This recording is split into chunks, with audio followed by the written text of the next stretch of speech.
Hello? Anyone here? Gonna check my stream.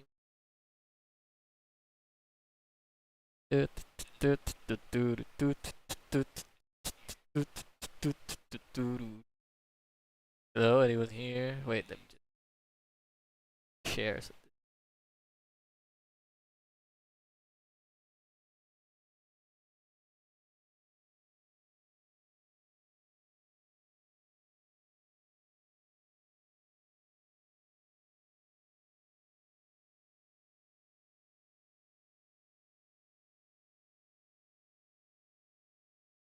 Okay. Okay, wait. Check, guys. Let's do a little. Then we'll talk more about scales and writing chords.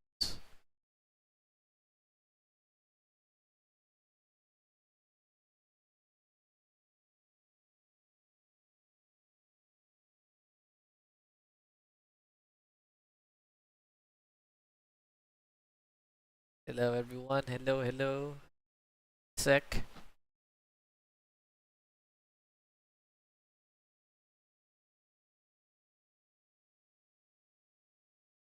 Okay, so if you're all new here, I'd suggest you watch the first stream. It's just about 3 hours long. And to those who watched the first stream, we're just gonna do a little. So again, talk about the basic rhythms we went through. We have the whole note. That's like 4 counts, and that's on both notes on the C. Counting up 4, and then these are called half notes. It's one. It's 2 counts, one sound. Okay, and then these are quarter notes. Of course, it's 1 count, one sound. Then 8 notes we have for 1 count. You have to play 2 sounds. Okay, and then the fastest for now is 16 notes.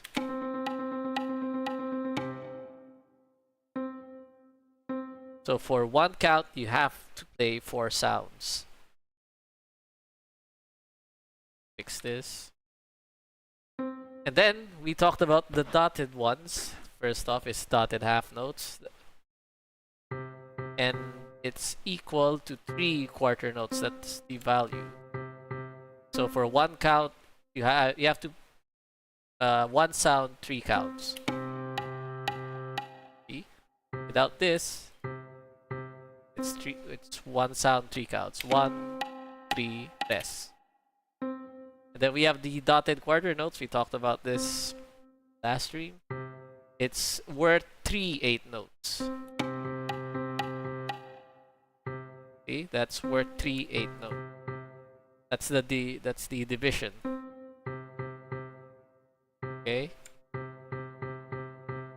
Without it, it sounds like this. 1, 3, 4.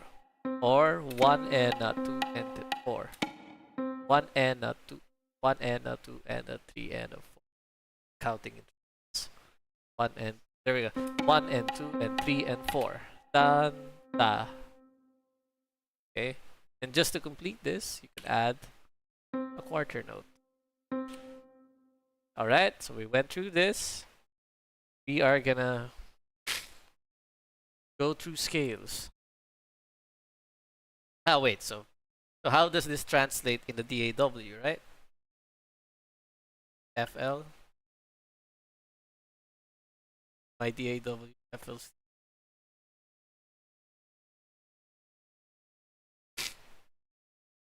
We have colds. Suddenly have colds.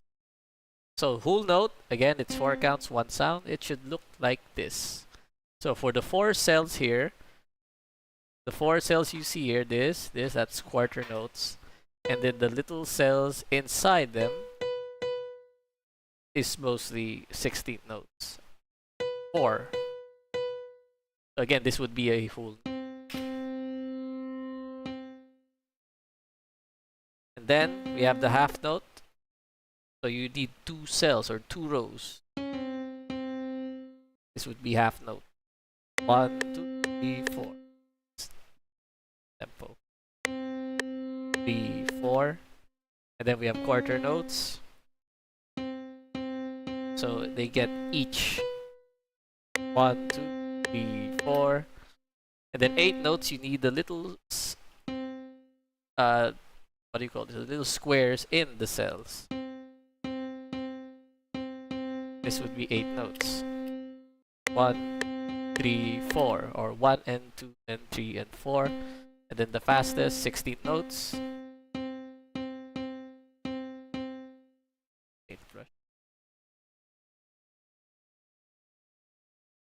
And then for one count, you have to play 4. To illustrate that better, I'm gonna fix the velocity. 3, 4. And then we have the dotted half note, which is for one count, for one sound, it's 3 counts. 3, 4. And then the dotted 8 notes, quarter notes. 1, it's 1, 1, and 3, 4. Okay, again, this is dotted quarter notes. And this is a dotted half note. The rest on the 4th cell. Alright, so let's move on to chords. Go back to the... Hello everyone who just came in. Okay. We are gonna go back to the 4.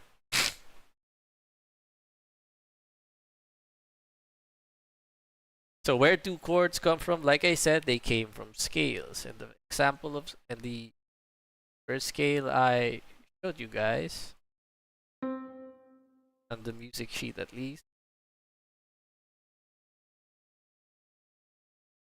is the C major scale.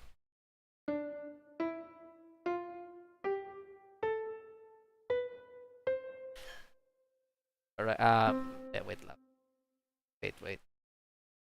Let's use whole notes. So we have C, D, E, F, G, A, B, C. And for each note of the scale contains a chord. Where you just go up. From here, you need to find the 3rd note. So from here, it's going to be C. Let me write that. C, D, the space between the middle and the first line. So 1, 3, and then go back to the first note again and count till 5. 1, 3, 4, 5. There we go. That's a chord.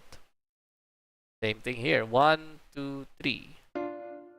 1, 2, 3, 4, 5. So on and so forth.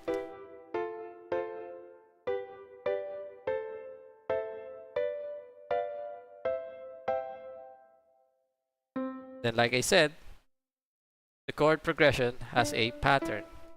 C major scale. Namely, the first chord is a major. I guess I'll open Paint again.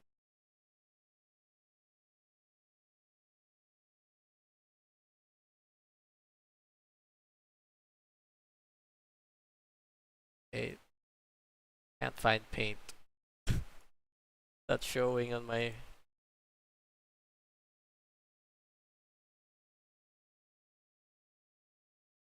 Okay, so, whatever. So here, there's a pattern. As I said before, represented by a Roman numeral, whether if it's a major, a minor, or a diminished.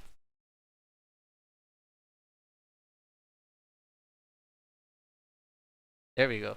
Okay, so let's go to Paint. So what are the scales again? The C, it would be...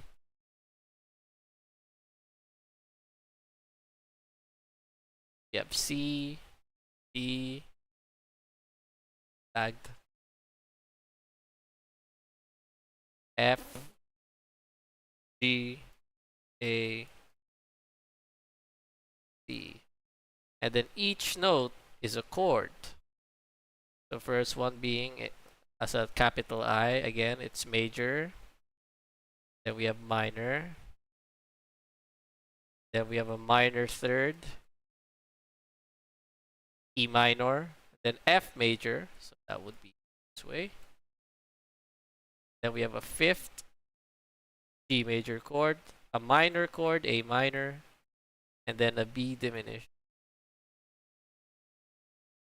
The little circle, a degree, then back, major first. Okay? So we are gonna use this as a guide writing chords. But before we go there, let's talk about another kind of scale. So far we've learned about the major scale. Maybe it's better I can illustrate this in DAW. So I'm gonna write major scale, C,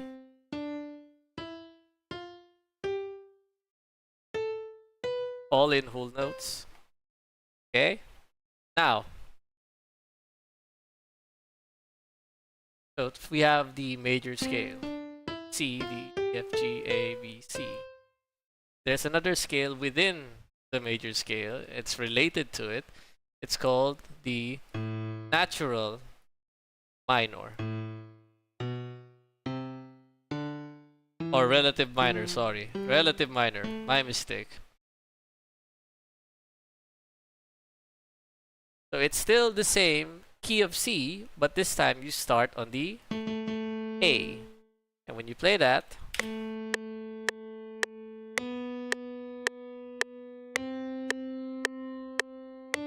indeed, it's not obvious.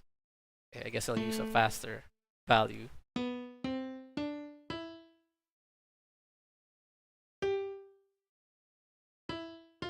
B and A.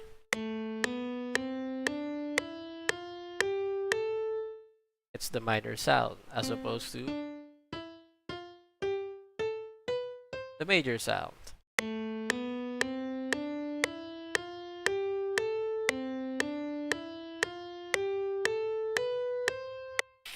So that was minor, relative minor, and then the major.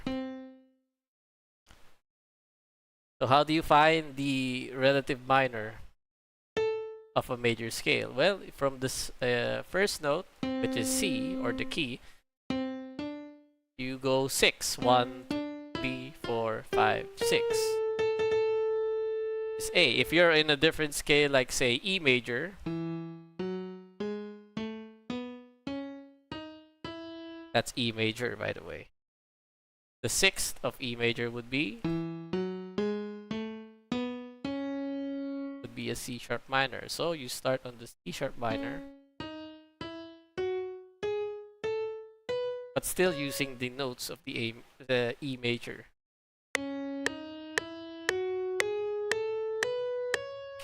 Okay, so we are gonna use two of these scales to build the chord. All right. All right. Hello, everyone. So let's go back here. Wait, DAW again. Back here. So let's talk more about scales, actually.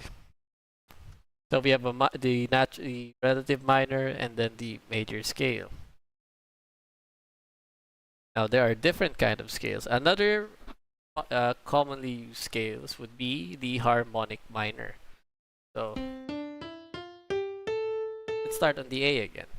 So what is the harmonic minor? The harmonic minor is basically just you take the 7th note, which is from here it's gonna be 5, 6, 7, the G. You raise it to a sharp. Okay, maybe I didn't talk about sharps in our. I didn't talk about sharps, but basically you just raise the 7th by a half step. There we go. I talked about half steps. And and lowering it or raising it in half step. So from G, the 7th, you raise it to a half step. Okay, that is a harmonic minor scale.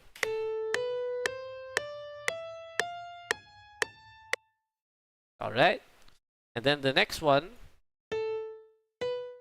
is called a natural minor. Now what we have here is we have two notes that is raised. So from F, you raise that a half step.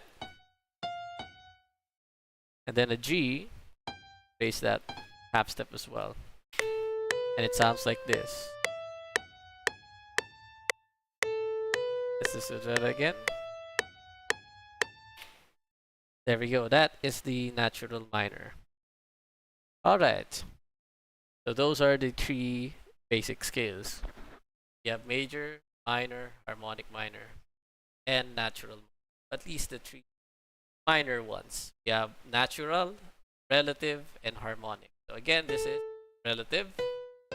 So you just start on the 6th note of a major scale. This example, it's E, so A. And then there's the harmonic minor, where you just raise the 7th. Alright, and then we have the natural minor.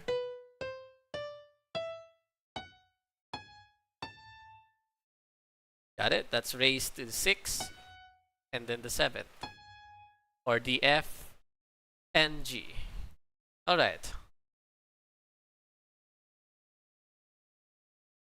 Yeah, the relative minor is the 6th note of a major scale, and you have to use the notes of that major scale. You don't change anything. Just literally start on the 6th note. Okay. I think that's it for scales. But so we're gonna talk about writing chords based on scales. Okay, so like I said here, paint. These are the chords you are going to use based, or at least just following the scale. No substitutes and no other and borrowed chords. I think it's the same. You're not going to be borrowing chords from any other scales. We are just going to use C scale. FL. So let's say we are gonna use just a bunch of hooks, and we need a 4-chord pattern. I think I've discussed this before. Let's say, so the natural, like if you play the first chord, usually the tendency would be to play the 5th chord.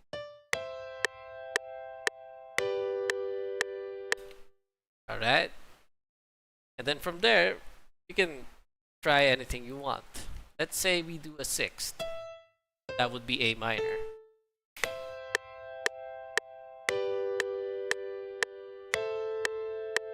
And then for our final chord, maybe back to G.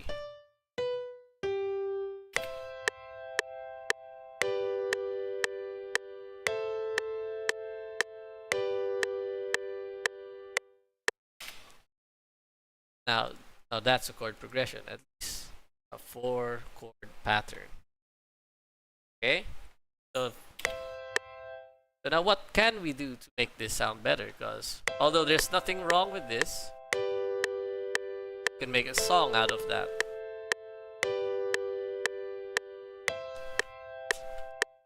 Okay? So like I said, in the first string, we are gonna use a voicing. So we wanted a C major, and then maybe a G major, a voice. So what are the chords or the notes of a G major? We have G, B, and D. So let's say the next note, B, B. B is part of G, so that's all right. And then I said I wanted an A minor, so we are gonna go down here to the A. And then I wanted the last note to be G again. So these are our leading notes, or our leading tone for the chords. So now C major, what are the notes in C major? We have a E and a G left. Going down, G, E. So I talked about inversions. By the way, just a little review on inversions. This is what you call a root chord or a block chord.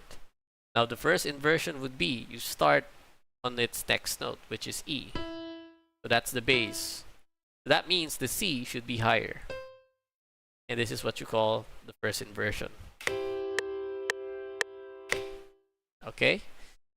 And then the second inversion would be, well, to start on its second note, which is the G. First, second, the third note, which is G. So that means G is the lowest note. That means your E has to be higher for now, okay? That is what you call the second inversion. So now we're gonna have to figure out what inversion we use. So like I said, we wanted a C major, so we'll use the first inversion. And then we start on the B. So we still have D and G left. So we are gonna use the second inversion. And then we wanted an A minor. We still have E and C left. So we are gonna use E, C, the first inversion. And then G, we are also gonna use first inversion.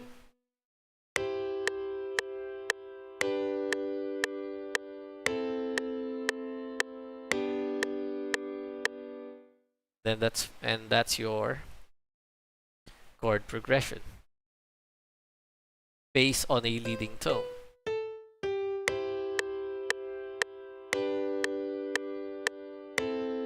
Three,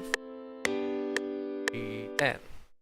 All right, so from there you could literally just copy paste this, or if you want you can record it. I don't have my setup with me right now, just have my keyboard. There we go. Now usually you may want to write chord progression in even numbers. Like, what do you mean by that? Let's say this one chord progression, right? One set, you're gonna want 4 of these. Or if you want it even longer, you're gonna want 8 of these. Alright, so always write in even numbers. Although there's nothing wrong with writing in odd, but commonly,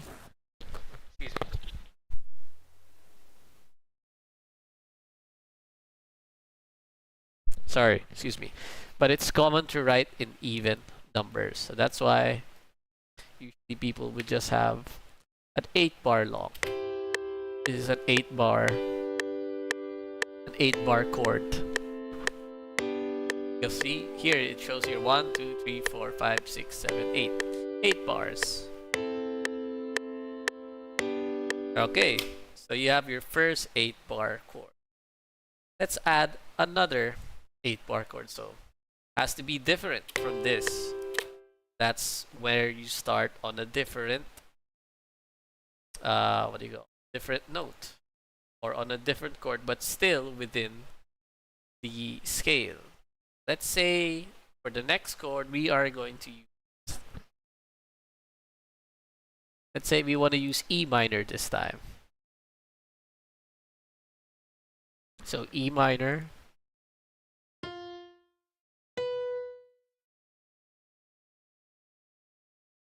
if you look at your previous chord progression, you are going down. So you may want something else, like that's not going down. Let's say this time it's going up. It's really basic. So let's say E, then I want an A minor. Let's go up. And then I'd like an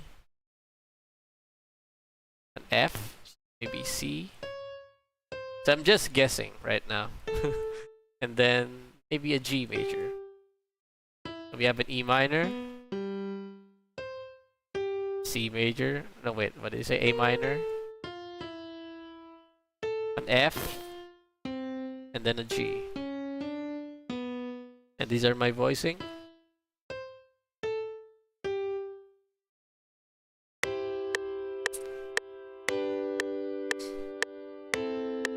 Let's change the G major, the second inversion.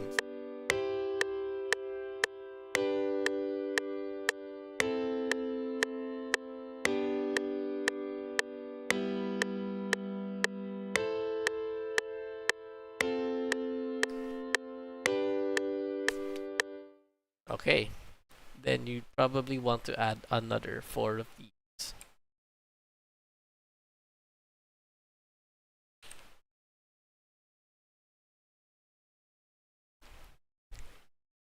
So let's listen.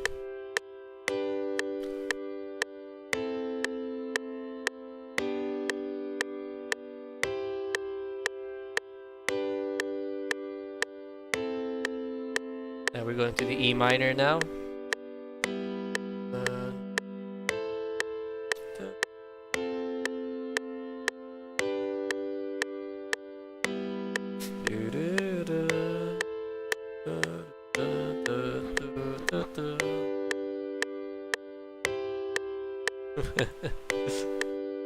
Okay, so that's our chord progression. We have our C, a G, A minor, and then G.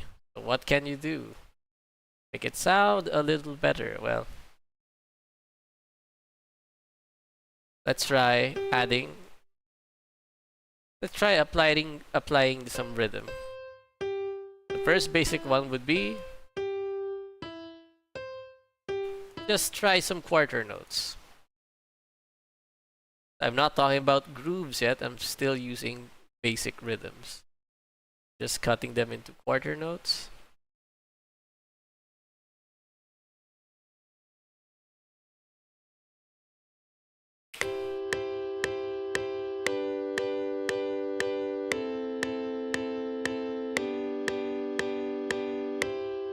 Oops.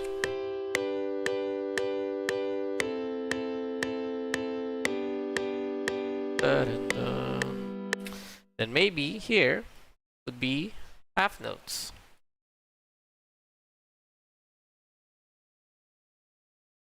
So let's call the first 8 bars. Maybe this is your verse.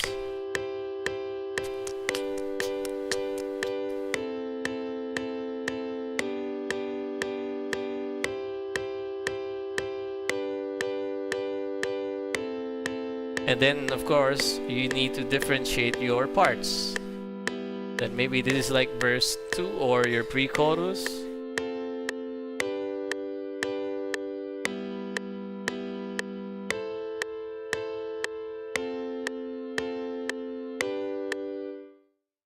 Right?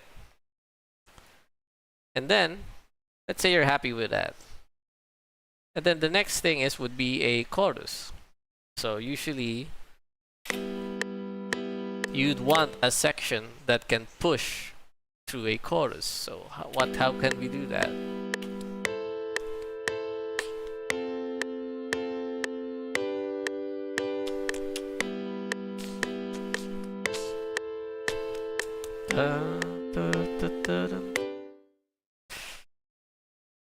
Usually you just add like one simple note.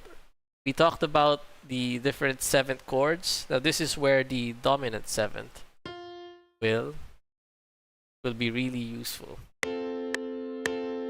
So again, just a review. We talked about major 7th. Now major 7th is the notes within the scale.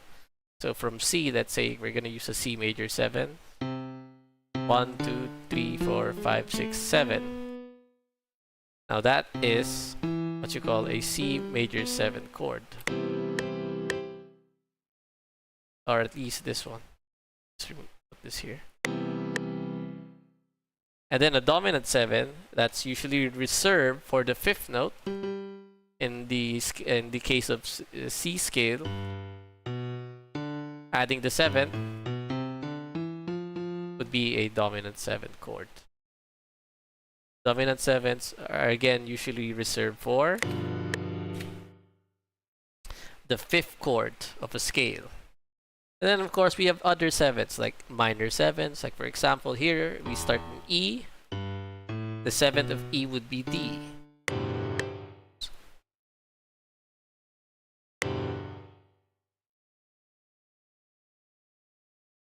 Okay, natin, let's put it here. There we go. That's an E minor 7. Okay?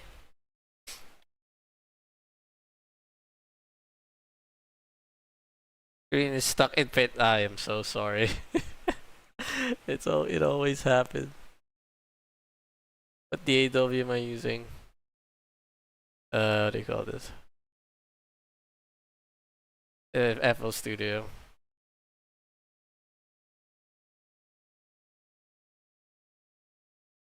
Okay.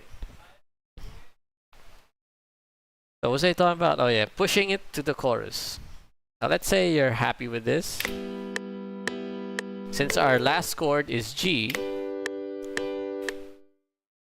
now the G, the fifth note, like I said, its function is used to resolve to the first note.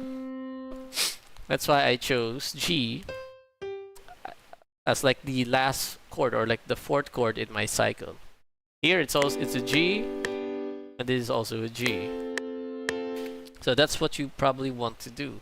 On your fourth chord, like in your chord progression, you may want a fifth to like as the last chord, going back to the first chord you use. Okay?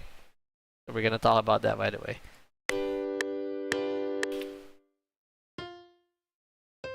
So now I'm gonna add a dominant 7 or a 7. It is like inverted. You just add the F. Okay? Then my chorus, usually, like in pop songs, your chorus is going to be your verse chord as well.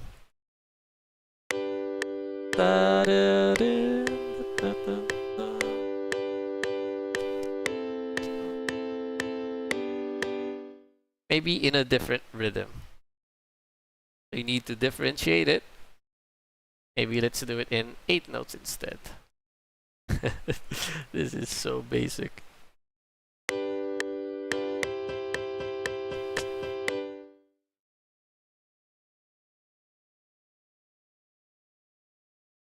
Just turning it all into 8 notes. Am I in the DAW? Yeah. Dominant for transition. Yes and no. It's dominant for going back to the first chord. Like let's say you have a 4-chord pattern. Your fourth chord, usually you want it your fifth or your dominant chord. By the way, dominant chord just means the fifth chord of the scale. Now, I added a 7th here, or the dominant 7th, to give it a push.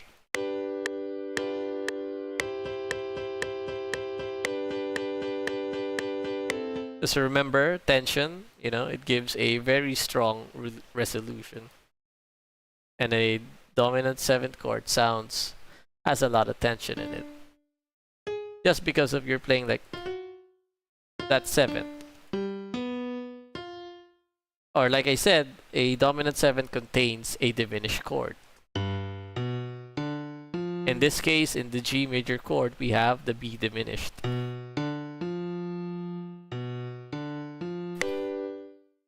Wait, let me show you. This is the B diminished. Right? We have B, D, F. And then you just add the G. That's already a dominant 7th. Or actually you can add the G anywhere. Maybe on top would work too. Okay?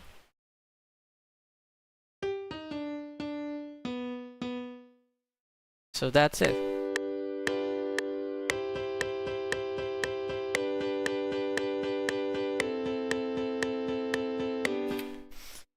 Okay, let's say you're happy with that, right?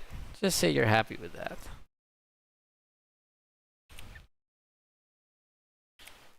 But you'd like to make the chorus a little different from your verse. So what could be the possible chords? Well, so if you look at the chord pattern again, let's go to Paint. So what are the notes for the C chord? We have a C, E, and G, right? And then on the F chord, we have an F, A, and C. And on the A minor, we have an A, C, and E. So where am I going with this? What I'm saying is that you can use, instead of C, you could probably use an F chord or an A minor chord for your chorus. So let's try that out. I'm still gonna stick with the C as the leading tone. I don't know why it's double clicking. Just gonna switch back to the FL Studio. Right here. So let's say you want to use F chord. See how that sounds. So right now I'm just like choosing the chords within the scale.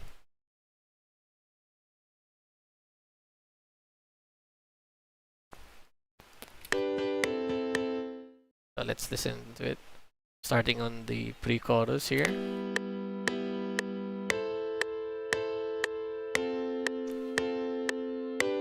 Da, da, da, da, da.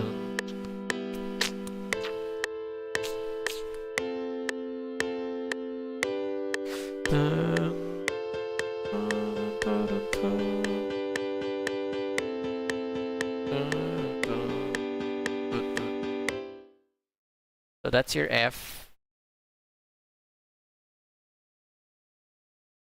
Just put this on the F as well.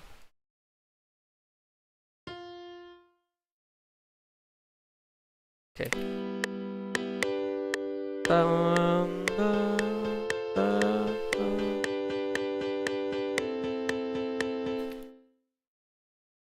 So here, these three chords doesn't really feel like a chorus anymore, because you want your chorus to be big, usually. So let's try using something else.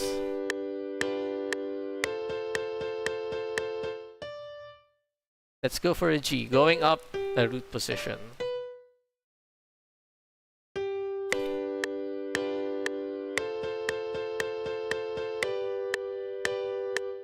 And maybe an E minor. It's gonna be a little weak. Let's see.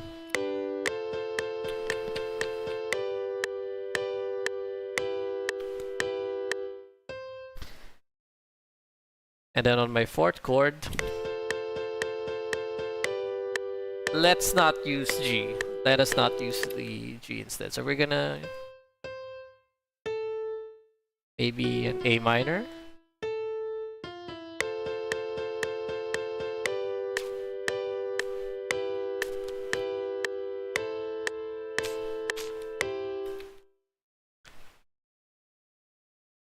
Let me just not use this. It's quicker to write.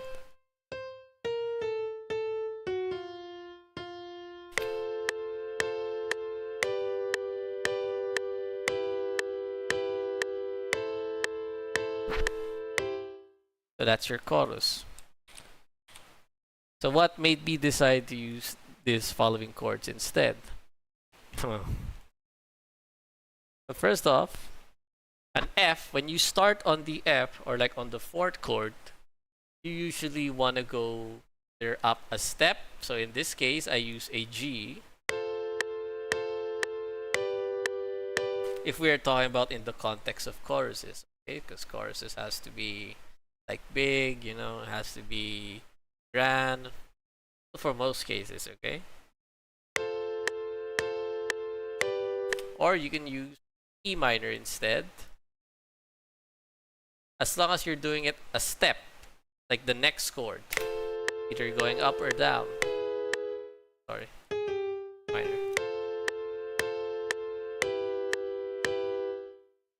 And maybe G.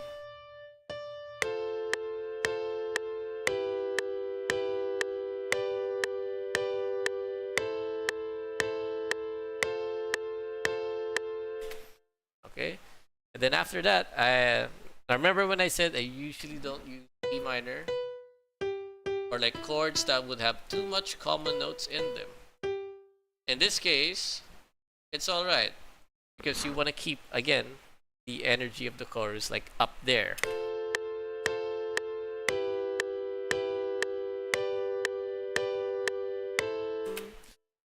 But let's say you don't want that.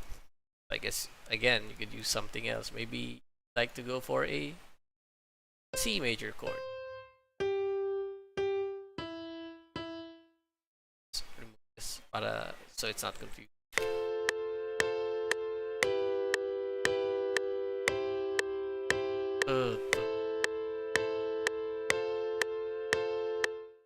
A different feel. Or it depends on what you want, really. Wait. So let's try another thing. Say we stick with G. And maybe we are gonna go to A minor this time. Because we don't want to use, like, we are gonna avoid like using chords with like same note. Like for example, in the G, maybe don't go for E minor. Maybe go for like an A minor.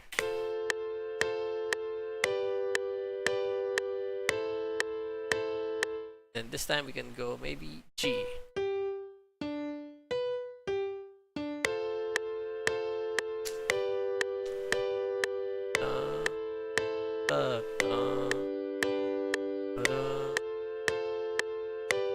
It actually.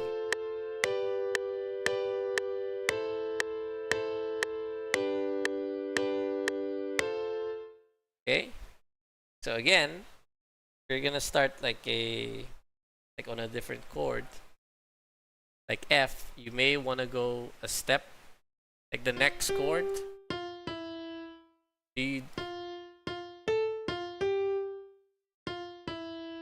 Or if you do skip, like let's say you're gonna use like a chord with the same notes, like for example A minor,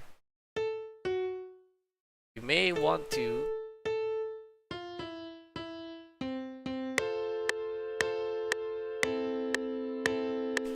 right, or keep the leading tone the same and just switching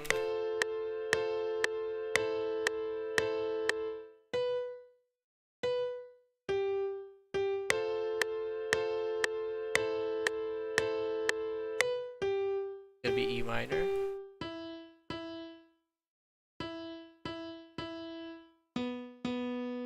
Sorry, no, it's gonna be G.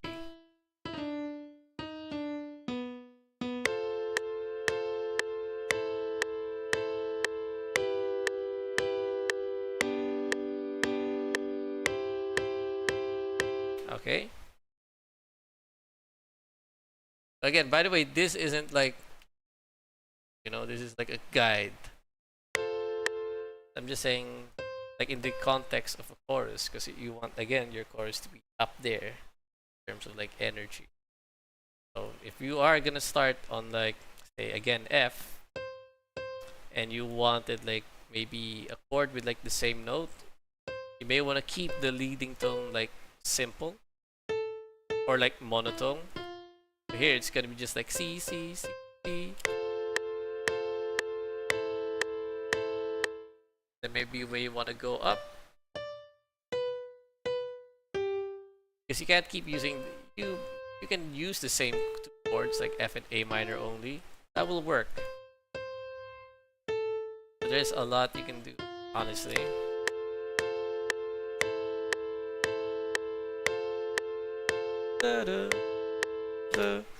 But what happens here, it sounds a little too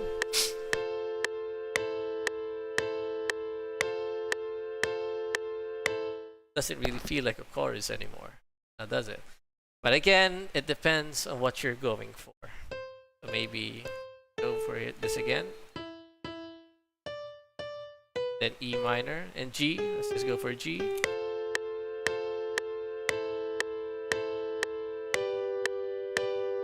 Then maybe C.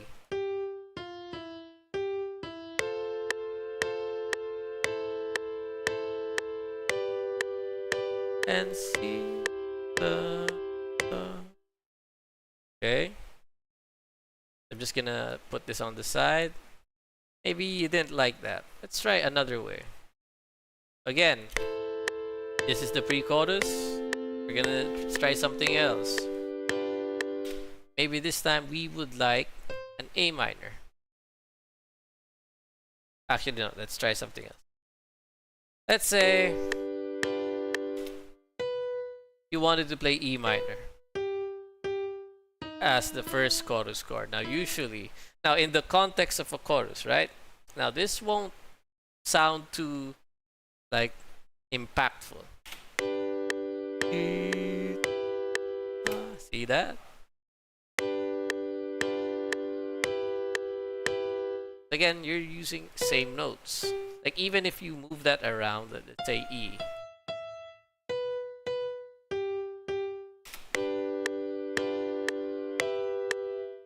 Still nothing. Doesn't really push. Let's say maybe... Now this time, let's try the A minor.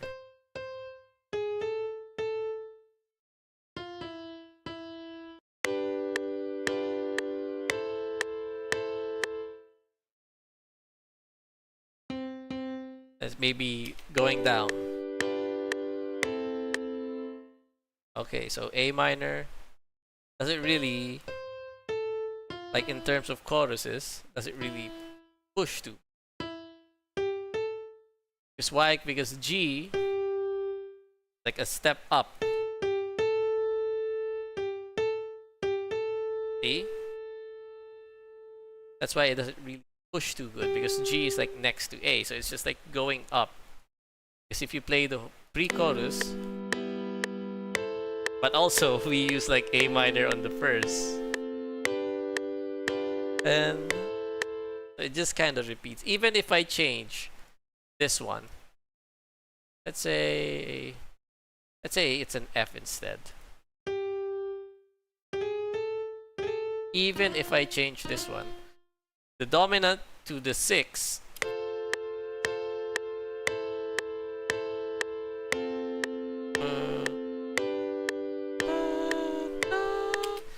see that? Even if I change the first chord of the pre-chorus, like pre-chorus by the way means like the section that is gonna push through the chorus. So even if I change the chord,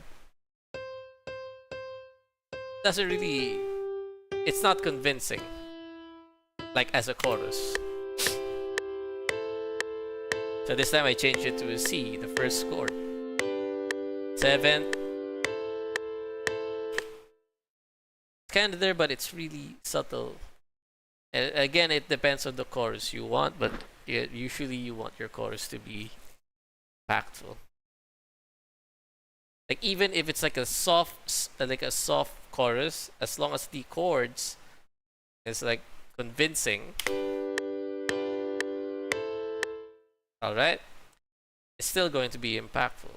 Yeah, I'm just gonna switch it back to the A minor.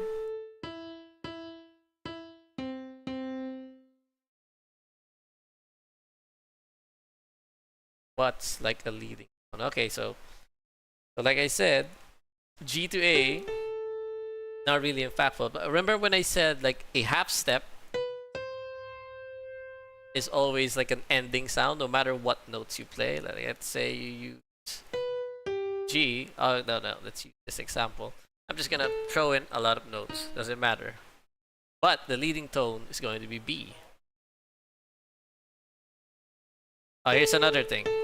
So let's talk about the leading tone, just B going to the C. It's still not going to be impactful. It's just gonna sound A. It has to be something. So it either has to be an F,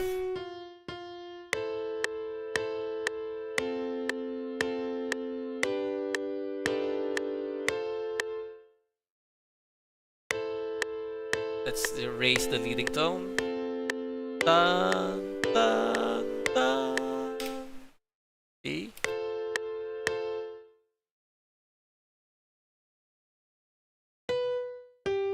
So as long as the... Also, the reason why A minor was, again, the root note G to A. But even with the leading tone, not really.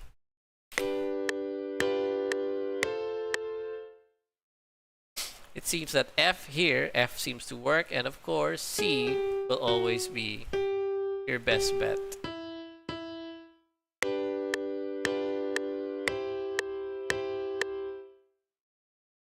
Alright. Hi, hey babe. Just streaming.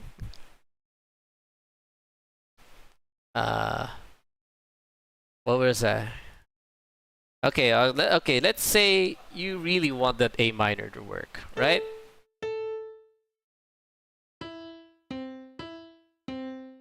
Now, remember what I told you about the different minor scales? We have A minor,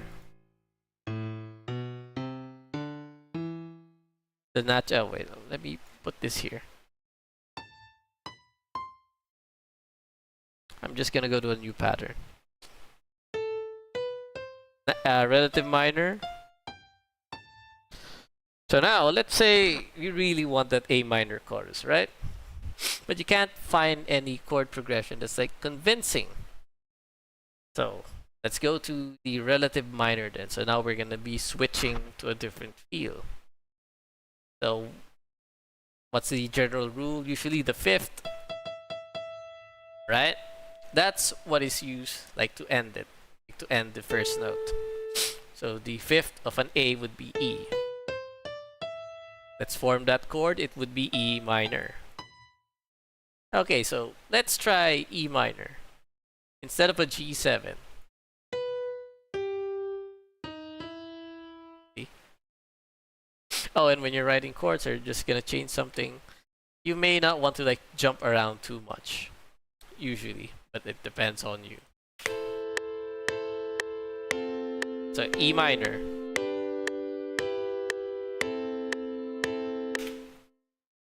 So not really a convincing chorus. So let's try the harmonic minor this time. So what is harmonic minor? Well, again, it's the raised seventh. Now this will change the chords within the minor scale. See? Just because of that one change. So again, we are still gonna use the fifth because that is like the sure way to like go to the A minor. So we have E, but instead of a G, since it's sharped, it's going, excuse me, it's going to be an E major with a G sharp. Not with a G sharp, because E major has a G sharp. There we go. Okay? So instead of a G, where is that? Here. It's going to be an E7. So we are, now this time we are borrowing from like the minor scale. Just because you wanted the A minor to work.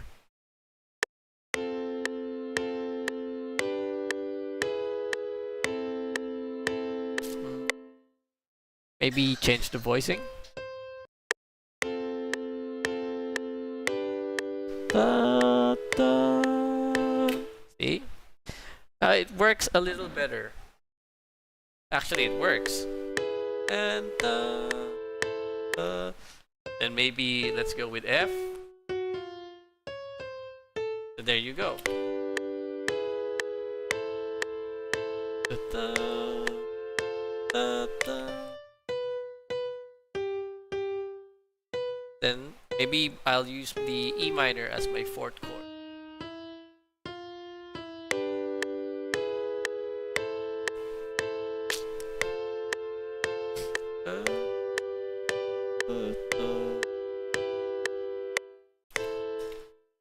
Then if you repeat that, that's your cycle, that's your 4-chord pattern. It's going to cycle well.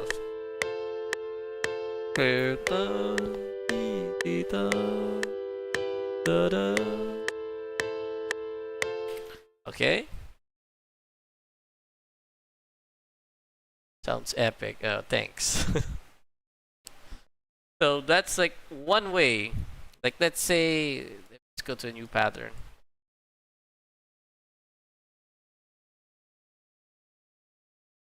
Let's say you started on a major, right? C major.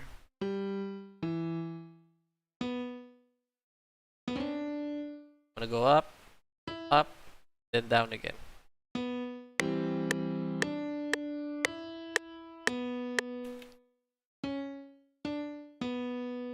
Let's say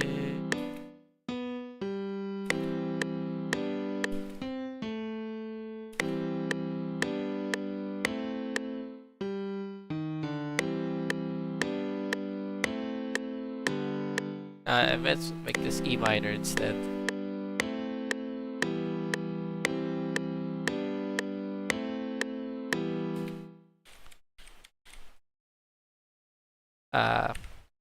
Wait. Change my mind. Let's make it an F.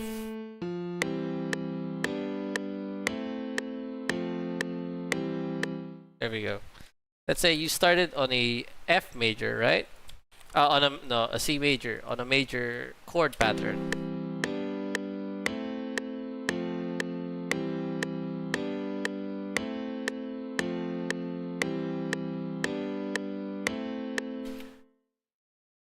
But let's say you wanna go to transition to like a minor instead, to a minor feel. And let's just add a quick pre-chorus. I'm gonna go to E minor. Gonna draw it out. Full notes. F.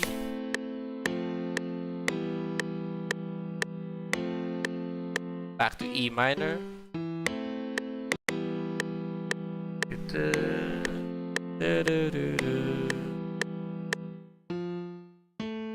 Then to F again.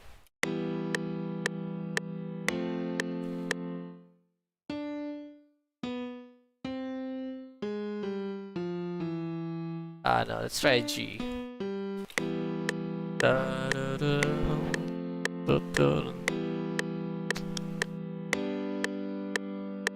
There we go. Let's say that's your pre-chorus. So I'm setting it up to push to the A minor.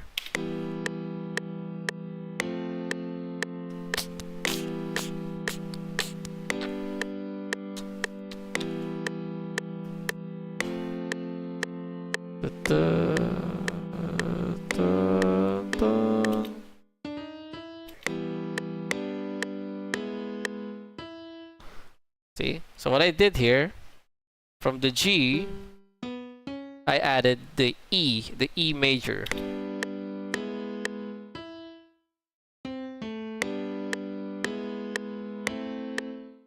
There we go.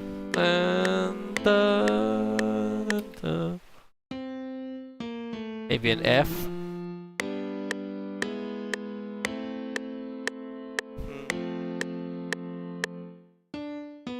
Maybe a G and then back to a C.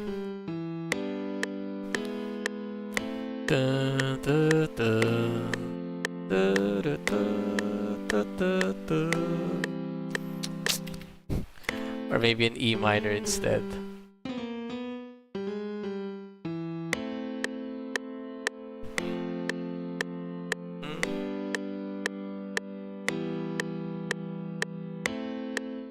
See? So if you want to like, what do you call this? Go to its minor feel, from a major to a minor feel. You're gonna want to use the how do I put this simply? Like the fifth note, like say of the natural minor, you're gonna want to make it major. Or you use the harmonic minor scale and use the G sharp or just the E major. That's like that would be an E major. I think the simple explanation would be to just remember, if you want to go to the 6th or the natural minor, the 5th of the natural minor would be a major if you want to transition there. Now usually you may want to start like on a G. Let's say you're going to transition. You may want to start on your, or like end on your 4th chord as a G. So that way it will be easier to like transition to the E. Now there's like some ways to go about writing the E. Since the G, let's say half note, the G is near the G sharp, and then we are already in the B, and then the D, if we're using root positions, you can go up an E. See? So let's say a different inversion of G. So what do we have here? So same thing. D going to the E, and G, you sharp it. There you go. You have your G to the E.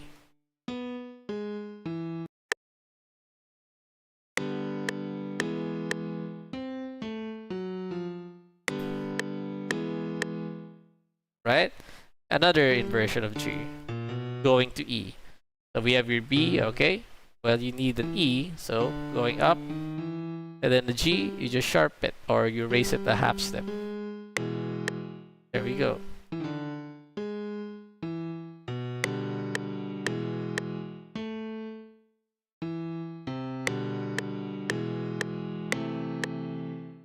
Okay? I hope you guys get that. Yeah, by the way, any questions? Am I explaining well? Brain expands.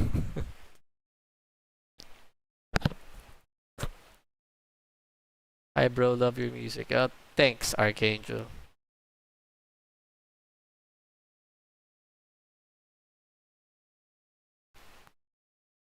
Alright, no question. I'll keep going.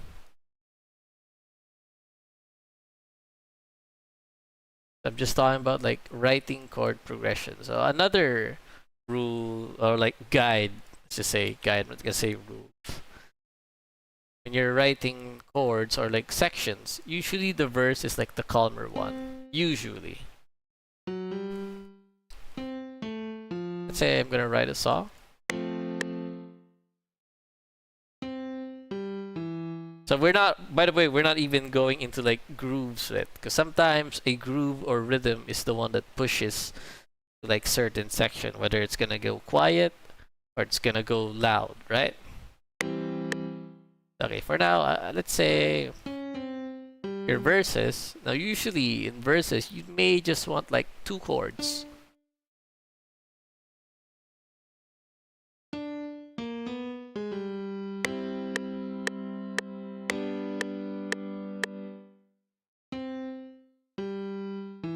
Even if it's just 2 chords, you can use your inversions to your advantage. And usually those 2 chords would likely be the 1st note and the 5th note. Sometimes people prefer using the 4th note or the 4th chord.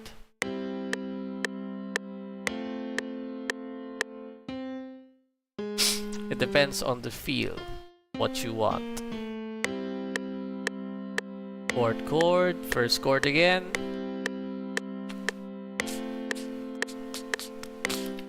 Right? Or sometimes they use the 4th and 5th, but usually the 5th chord would be the 4th chord.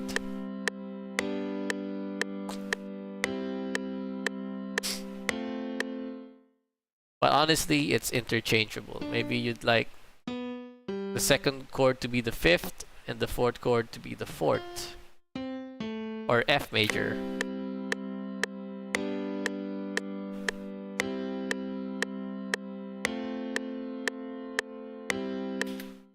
Right? But let's say you just wanted to use 2 chords. Check your inversion. So my leading tone is just Mary had a little laugh.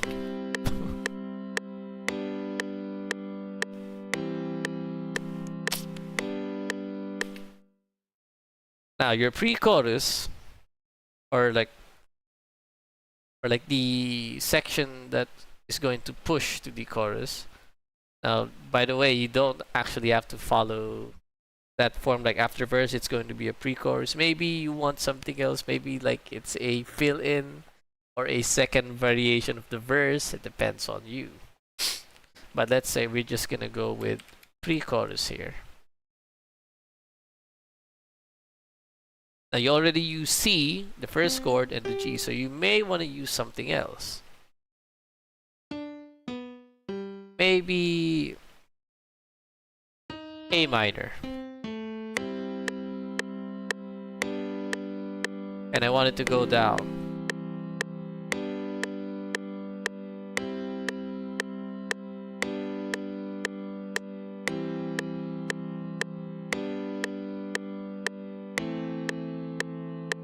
And then maybe add like an F.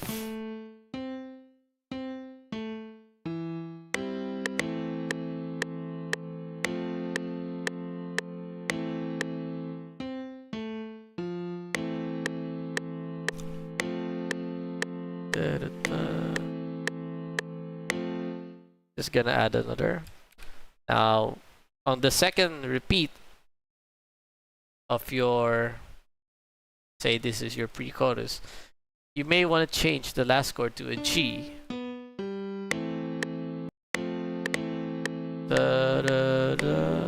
That way, if you want to go back to the C, the fifth will push it towards the C chord. Let's say you're happy with that.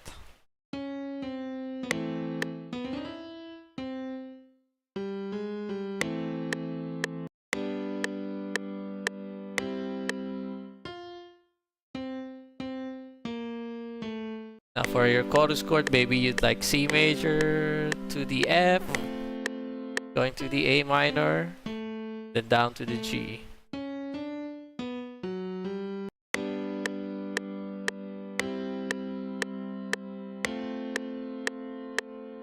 Is on here? Oh, I don't think on is here.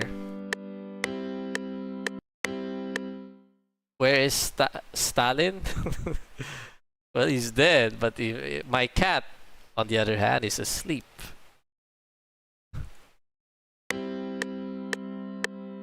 So that's your chord. C major, G. Then it repeats again.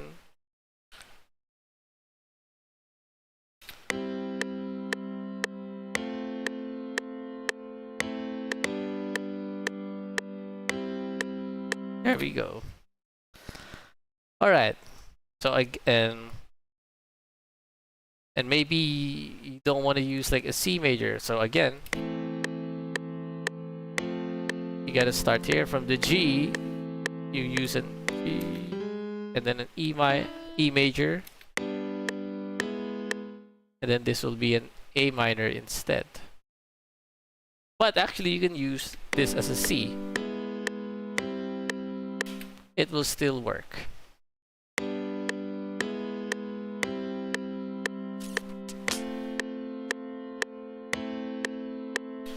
Okay, so why does E major works when your next chord is a C? So if you look at E, that's actually a third. It's not even a fifth. It's a sixth or a third. I'm talking about sixths and thirds. I haven't even mentioned intervals to you guys. But anyway, again, intervals is just like distances. There's like, let's say, a third interval would be 1, 2, 3. That's just it. Okay? That's it. A fourth interval would be 1, 2, 3, 4. That's C to F. That's called the fourth interval. And then a fifth would be 1, 2, 3, 4, 5. Okay? Those are interval. It's just distances from the notes. That's it. If someone says, give me a second interval, that would be A C, let's say in C, it would be 1, 2. It's C and D, and it sounds like this. Okay, that's a second interval. Again, it's just distances from a note. Let's say a third interval of C would be E. 1, 2, 3. And it sounds like this. Okay? So again, anyway, let's go back to chord writing. Now, so far we've only been using chords. It does not have the context of the melody or the bass even. Since this is about writing chords and it's writing songs. So now let's think of a melody. Now when you're writing a melody, you may either want a pattern or a rhythmic motive to follow. How should I go about this? I guess one good way to practice writing melody is writing a decent melody. So what is a decent melody? Well, basically it's a repeating melodic pattern that's played over different chords. And this is how I learned like how to write melodies too. So let's think of a decent melody.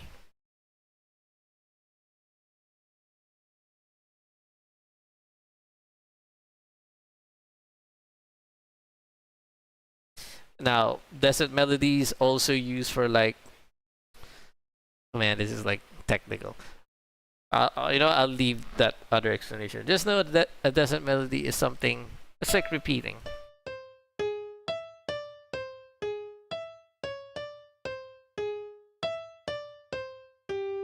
Let's try that one. And let's use 8 notes. Da da da dun, dee, da da dun. So let's try this.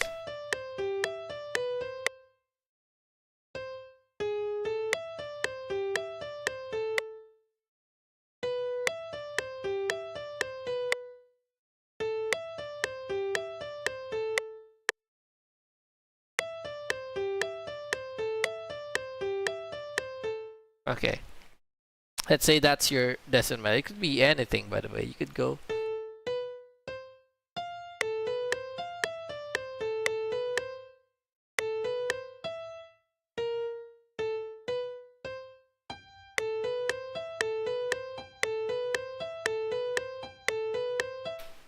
Okay?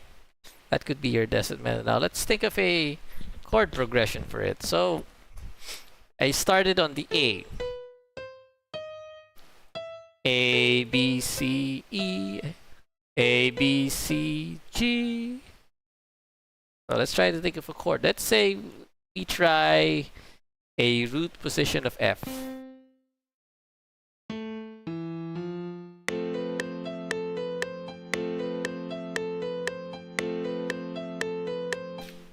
Right? Let's try a different bunch of chords. Let's say we use a C major on the first inversion.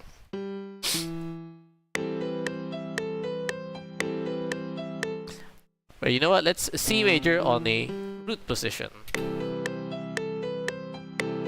Maybe not. Maybe a G on the root position. Okay, let's try something else. Maybe an A minor on the 6th chord.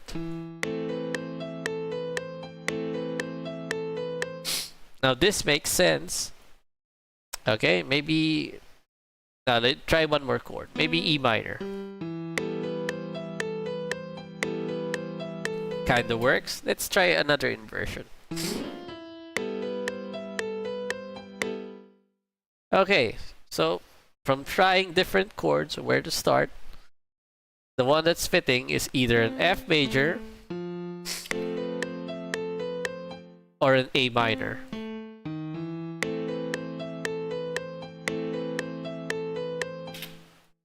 Right? When all of your songs in Spotify. That's a tall order, my friend. I have a lot of songs.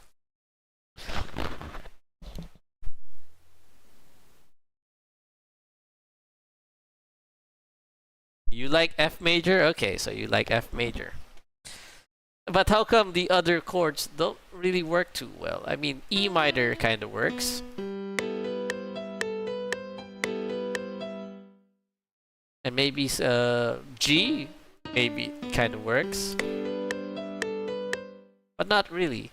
So A minor and F major works. Well, based on the context of your melody, look at the notes. We have an A,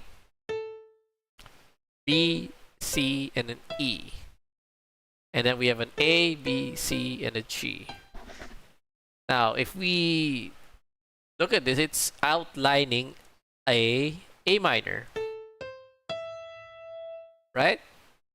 Even A, E, G. You could argue that is an, you can say that's an A minor 7. 1, 2, 3, 4, 5, 6, 7. A minor 7. A, C, G. A and G. So that's why A minor works.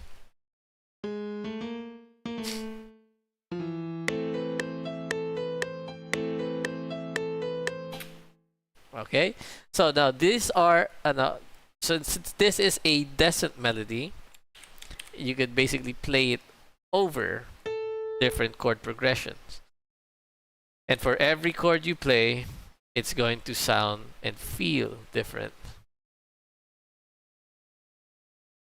So let's say you like F major, so let's start on the F major then. F major works because even though there's an E and a G, which technically isn't part of F major,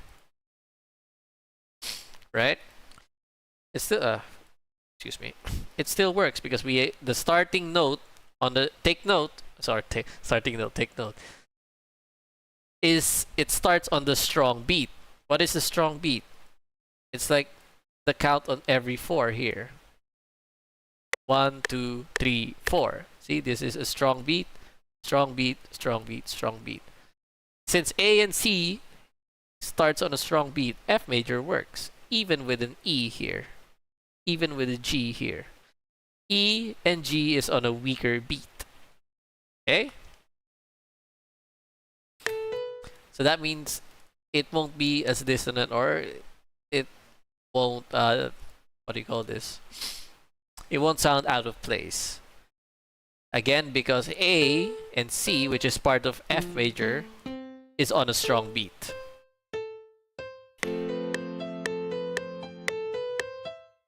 Okay, now, the other safe chord would be A minor.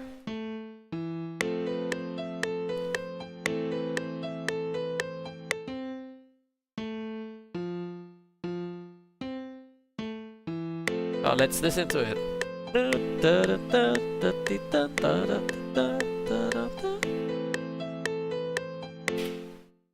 Okay, so when you listen to it, it's like the feeling is like just the energy, right? Like the feel is like just there. It's just kind of floating.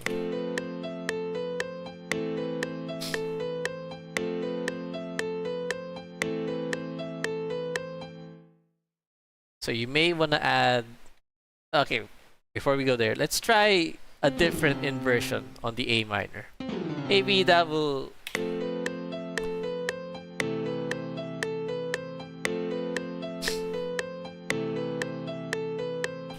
Well, not really. It's still kind of same-ish, but it did change the feel a bit, and there's like some movement. Wait, sorry. So you base your chords on the strong notes. What do you call it?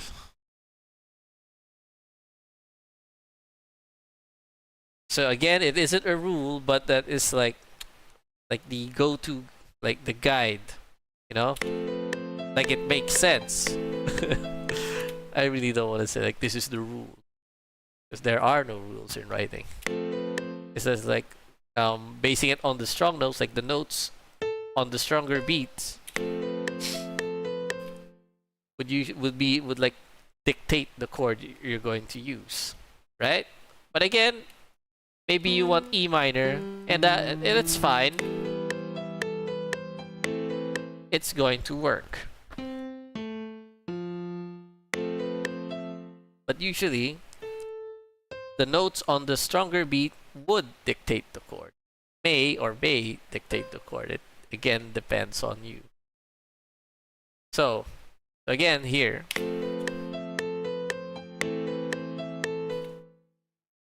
Now in terms of like feel and progression, it's just kind of there, it's floating. Maybe you'd like to try something else. Maybe use chords that isn't like, even if it's on the strong beat. I mean, like, even if it's the not like part of the chord. Let's say you want to use from F, maybe you'd like to play G.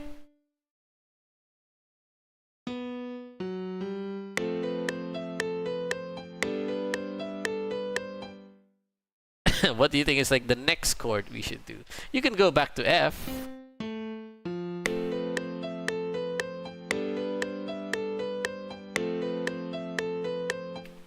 Then maybe to E minor.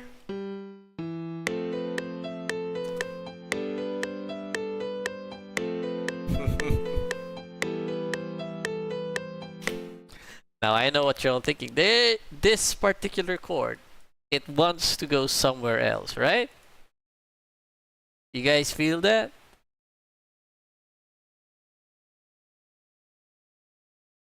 Like there is a particular chord it wants to go to. Now, well, how should I say this? Now, this takes time, you know, to sense like, oh, this wanna go to this chord. You know, it takes time to like get that feeling or like recognize it. Now, for me, it wants to go higher, right? So what's the next note? Now you have two choices. You could either go A minor,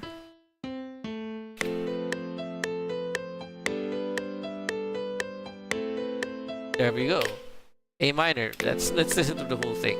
Going back to E minor.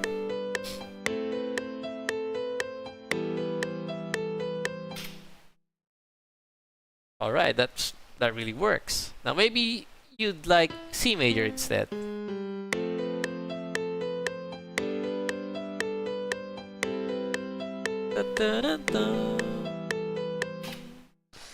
Right? That also works. It depends on what you're going for.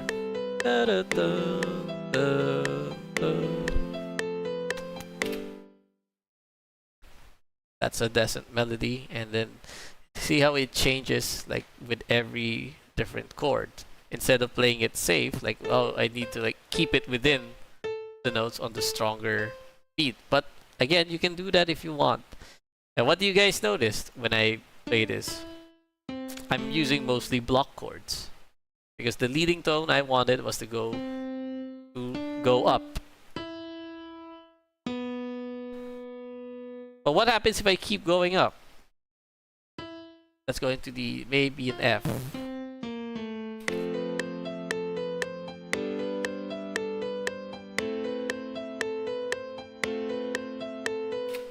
See now, what do you notice?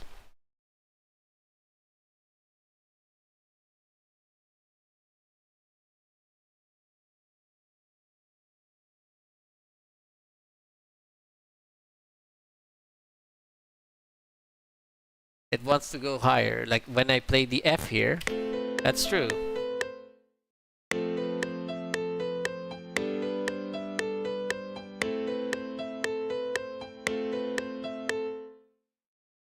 Like it doesn't really cycle back to your first chord, right? Now you could either use E minor for that.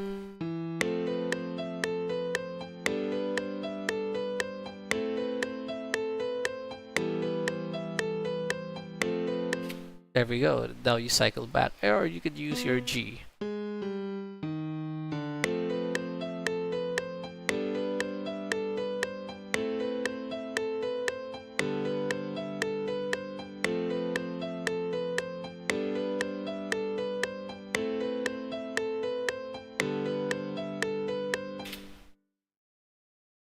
All right. Now,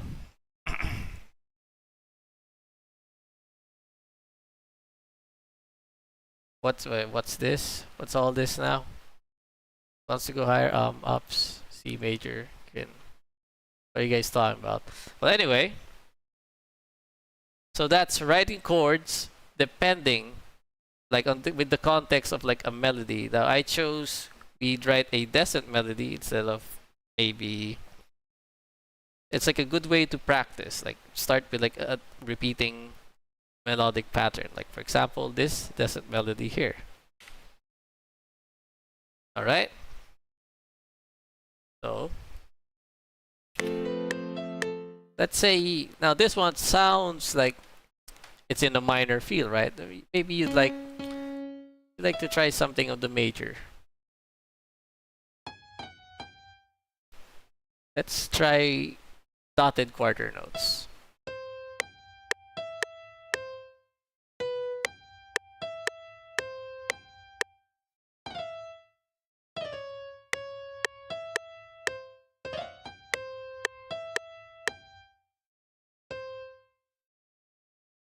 Thinking of something.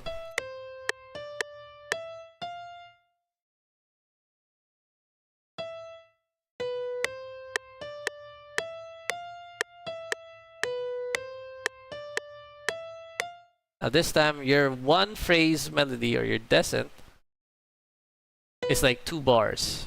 Then you may want to let's try C major first.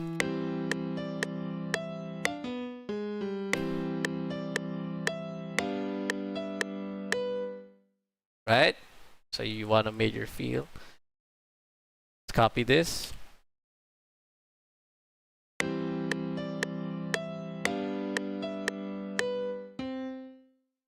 You could go C major again, it's fine, and then another G major.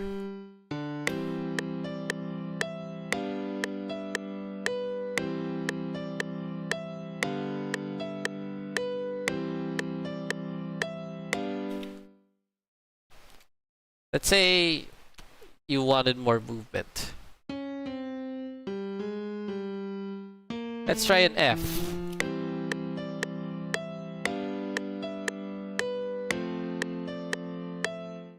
Then maybe go down to the E, or let's try E minor first.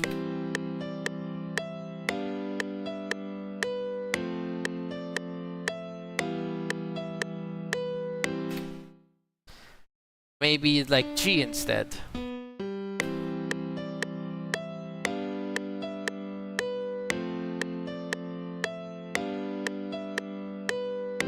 Now that works. Let's say we try a chord that has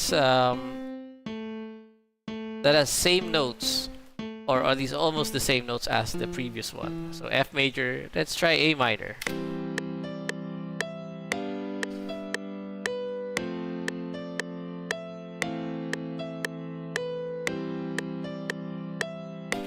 I mean, it's okay, but I think using either an E minor or a G cycles back to the first one a little better.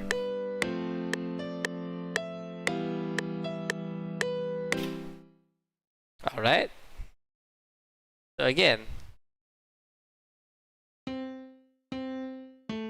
chords with like that shares like same 2 or more notes would usually won't really cycle too well. Like for example, the A minor here has the same note as this C and then an E. At least with the E minor, you have a G and a B. Now you could say like, well, E, G, and the E minor shares like the same G, E, and G, E. But remember, leading tone, a half step.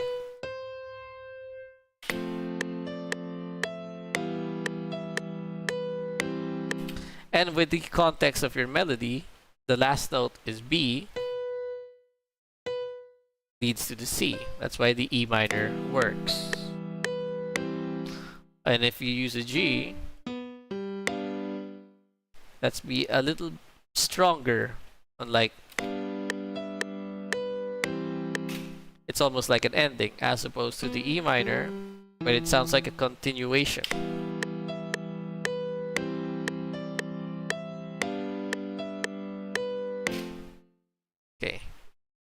guys get it?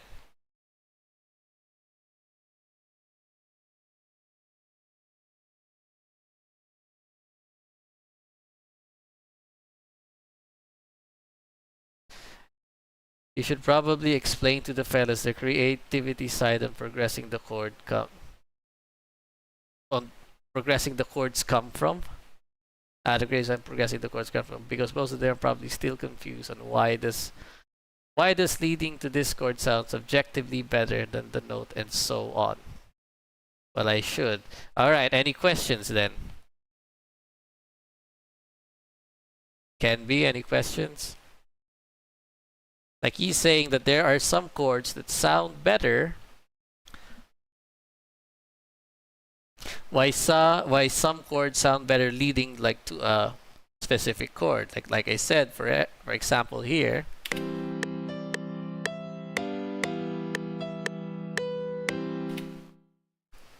And why not A minor instead?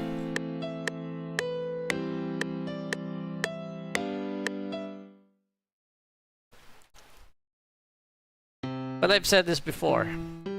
It depends on the interval. Like, let's say the C major. Like, what are the possible chords that could lead to it? Well, we have an F. And I explained this on functions. An F. That could lead you to the C.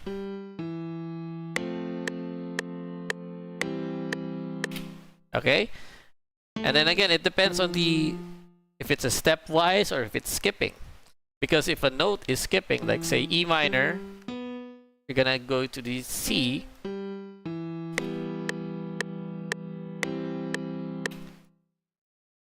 No, let's think of something else.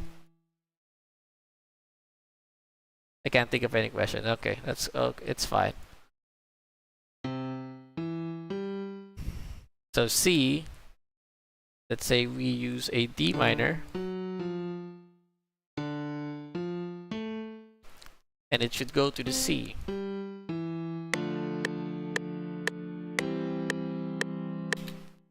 Now it depends. Do you want it to end? Maybe D minor isn't. This isn't as convincing as, say, a G.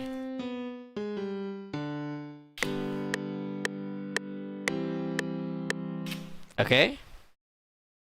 So again, like I said, it depends on the interval of the notes or the leading tone. G, C, as opposed to like say a D minor where you start on the A, it's like, as opposed to, okay? But like I said, these are just guides and not really rules.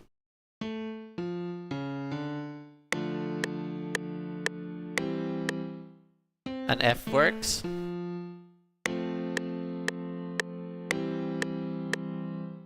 Because here, C, C, and then on the A to the G. Get it? An A minor, say A minor, because we're using the same notes even if you move it around.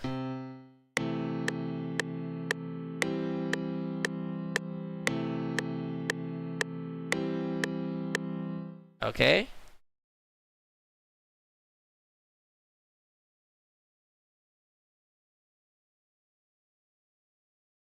Why is the semitone important at the ending and the first note just now?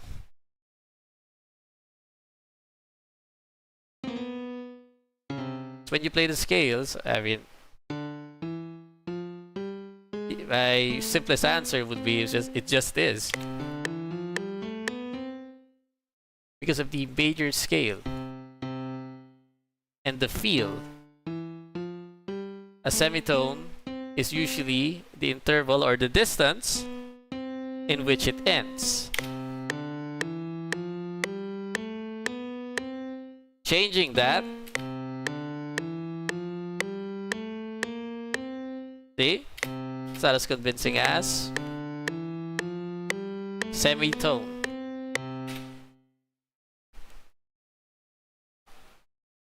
That it?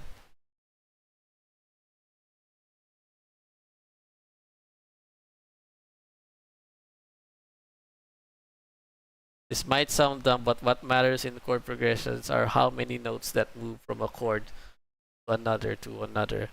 Okay, thanks for that, dude. You wanna start your own stream? And where were we?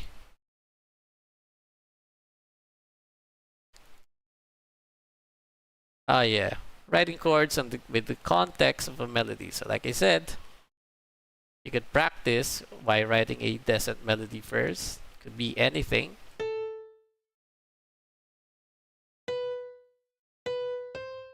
Let's say you start on a B here.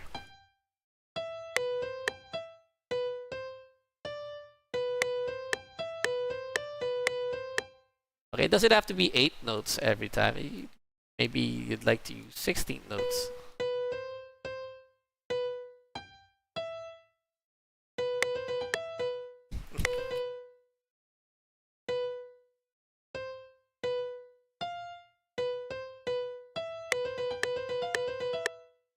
That's lame.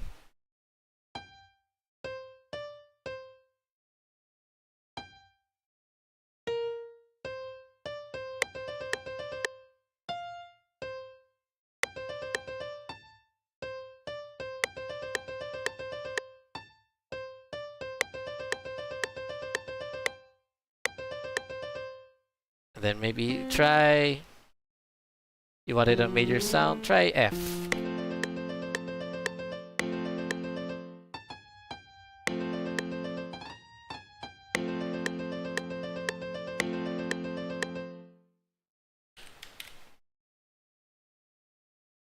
So, F.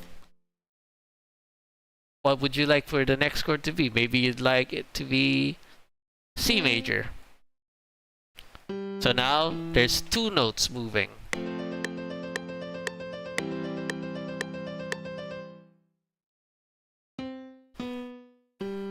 Then another minimal notes of 2 going down to G.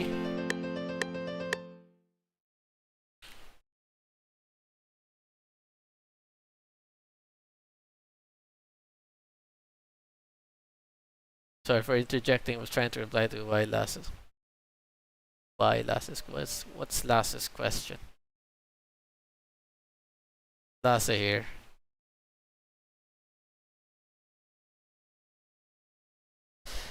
Okay.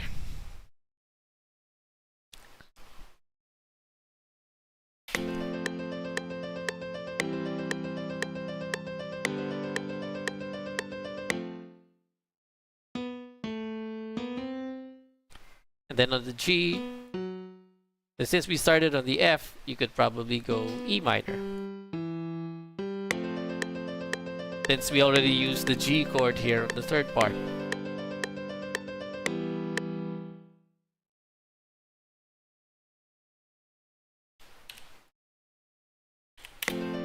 Okay, let's listen.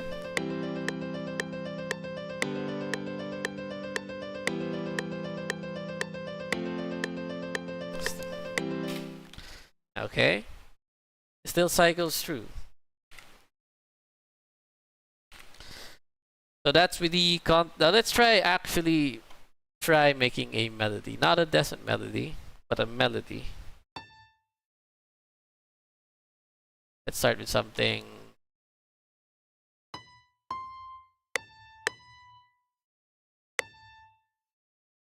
Start on the A minor. This is like a different lesson. This is like melody writing. So I'm just gonna go.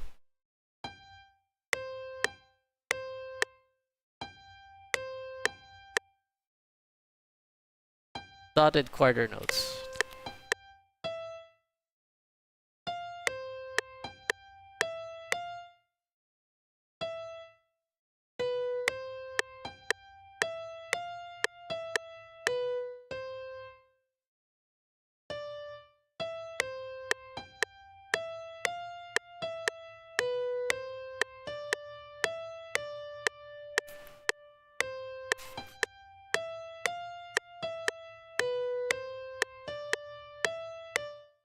let's say that's the melody, and then just try to think of a chord for it. Now, this is a little counterintuitive because usually people would write chords first and then think of a melody over it.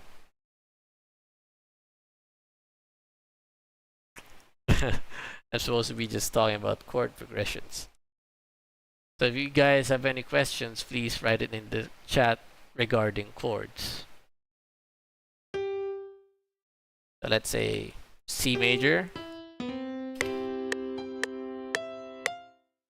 The next note would be an F. Now you have two choices. You either want to play F, or what's the other note with an F? Let's say you wanted to try a B diminished.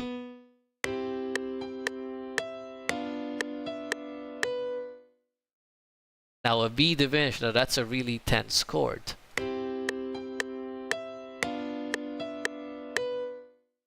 Now, if you're using something now, usually you'd go for like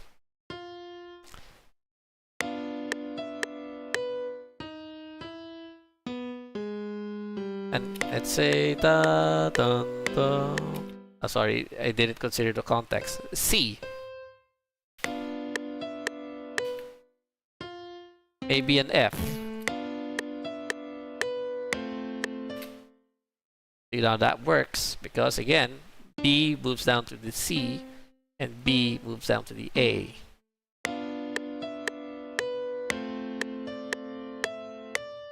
And then here, now again, this is the fourth chord. We need to cycle back to the C major. Now you can now remember what I said. The fifth usually cycles back to the first chord. Since the C major is the first chord of this key, you could use a G here.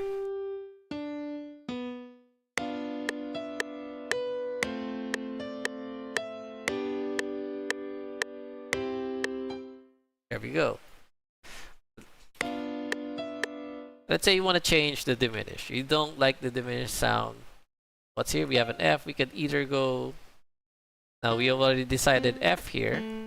You can go... What's the other chord with an F? Well, that would be D minor.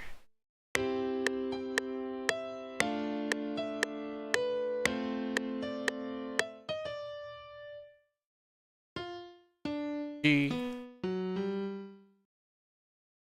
And then G here.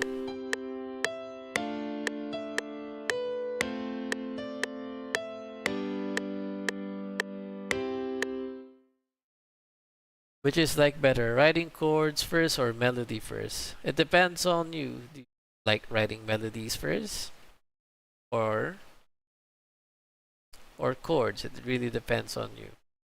Now usually, it's easier to write chords first and then just make up a melody on it. But as long as you know the key, you should be fine writing chords first.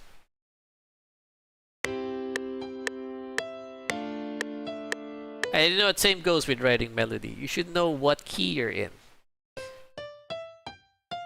Okay, like in this case, we are in the key of C major, and I'm using the chords within C major.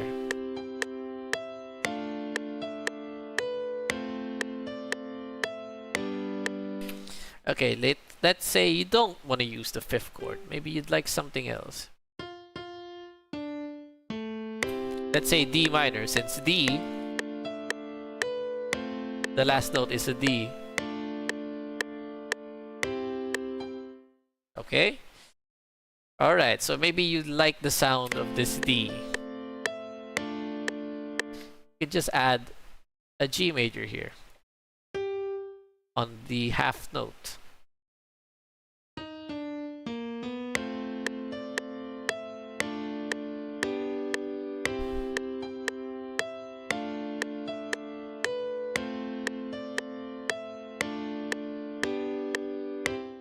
Okay, so that's it.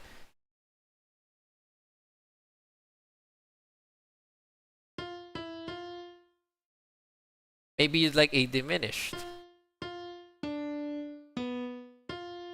Now this will work.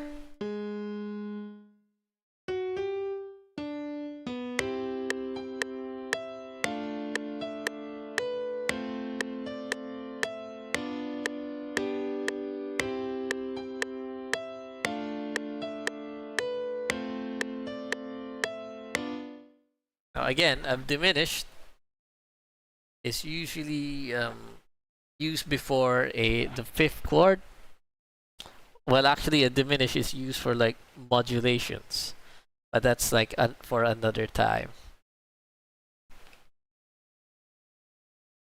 So where were we? So that's it. That's like the basic, like when you're writing chords. Ah, fuck. All right. Sorry. Excuse me. So we have the context of melodies, and then let's talk about basses. I'm just gonna use an F major and a G major here.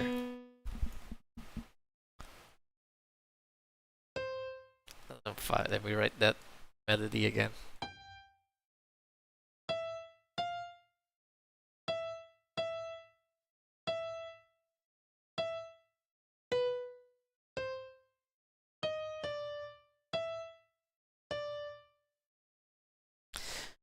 Alright, so let's say you don't want to base it on the melody, right? Let's say you'd like a bass first.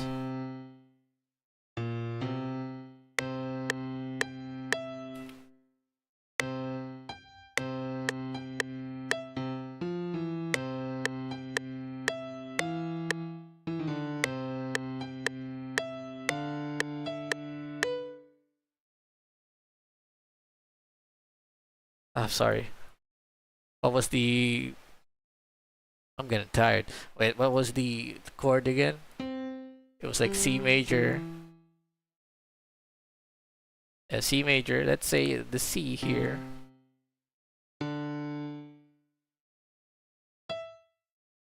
D minor here. E minor. No, not really E minor.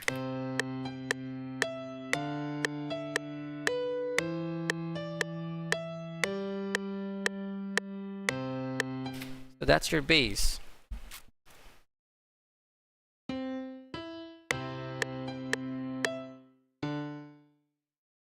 Now this is like, it's kind of like you're orchestrating.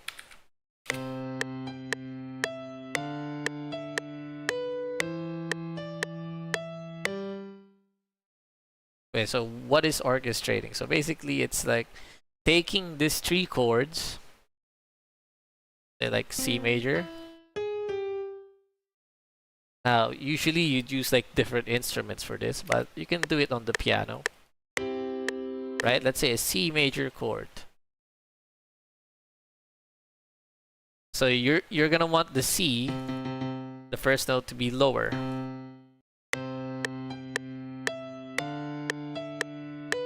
Or at least the root note, or like the chord, like lower. So we have C, and then we have D.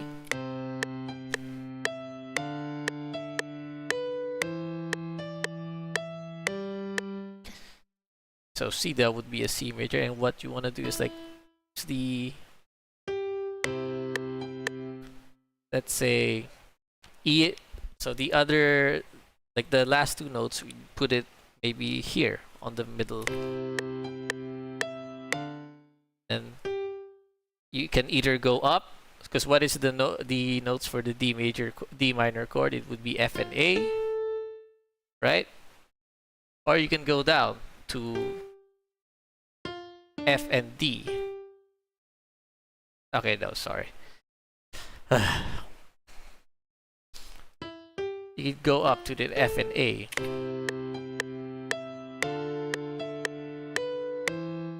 Then here, E, maybe you'd like an E minor now. Depending on the melody or on the arrangement of your hands here, you're gonna want to go down instead, because this may clash.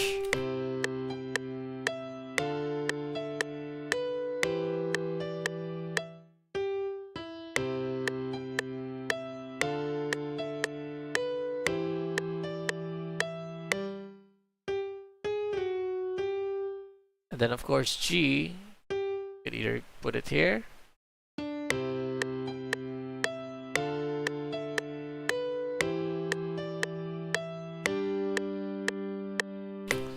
sorry, correction. This is actually a C major. So the chords as follows. We have C major, we have D minor, D, then we have C major again. Okay? Because again, in the context of your melody, we have a C, but the bass is on the E. Now that's perfectly fine because E is still part of the C major chord. What's the purpose of orchestrating? Well, it's to give your music spaces. Alright? And that way you're not stuck with just doing this. Like the block chord patterns, even with the inversions. Because if I don't do this, like this kind of arrangement,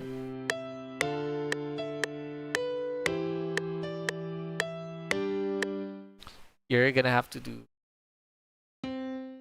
this one. And it also gives your bass some interesting color. Right?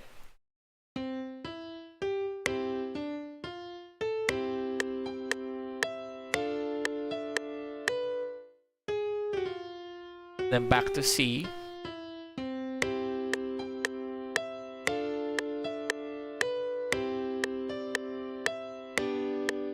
You hear that? Now,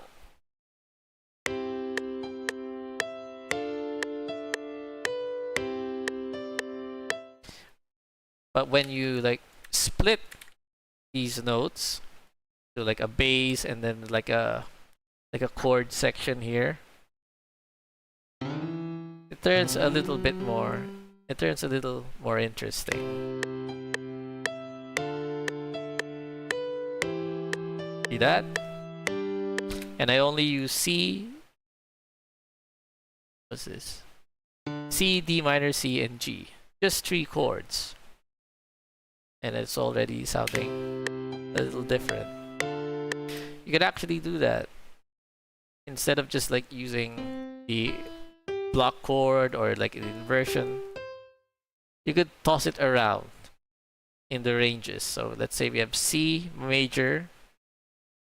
You probably put your E here and your G here. Doesn't matter. And it actually depends on what you want. Let's say you want the E to be the leading and still have the C as your bass. There we go. That is a C major chord. Get it? Let's say F. F. I want my A here. Instead of this, I could put the A here. And then what do you have left? You just need a C. You could either put it really near here, or you'd like it higher. And again, it depends on what you're going for. Maybe you'd like it this way. A would be higher. Alright? Or maybe A here. Then C here. See that? We had F, C. Instead of the A being in the middle, I put it on top.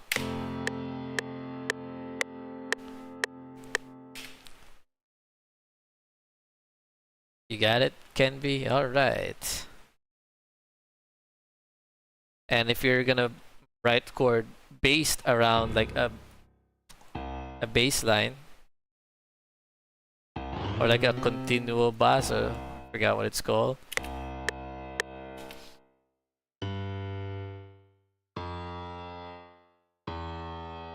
See that?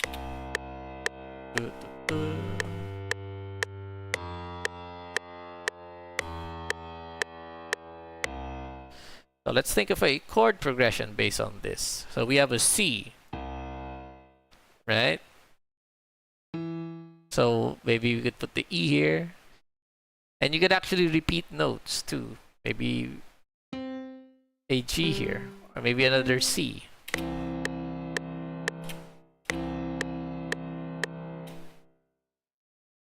Now this is you deciding that this is going to be a C chord.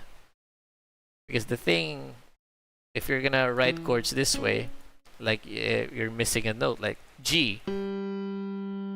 You can easily turn this into an A minor by adding here. Or maybe even a top note here. Okay? So you have to decide that this is going to be the C major. And then the next is a G. Now maybe you want it to be a G major. That's fine. So you're gonna either go down here, like this.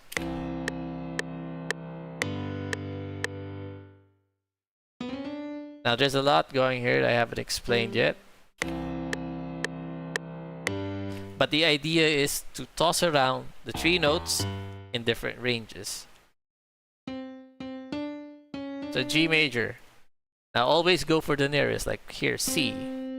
What's the note of G? We have a G, B, and D. From C, you can go up to D.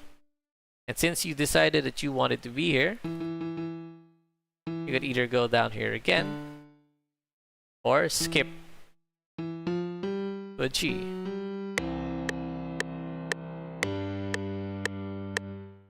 Or, instead of going up from the C, you can go B, and here you can go down here.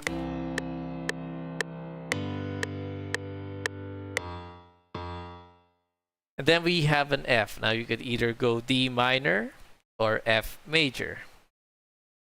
Yes, babe, I know. I should sleep. I'm about to end it. Sorry. I bet you can hear it from my voice, huh? Okay.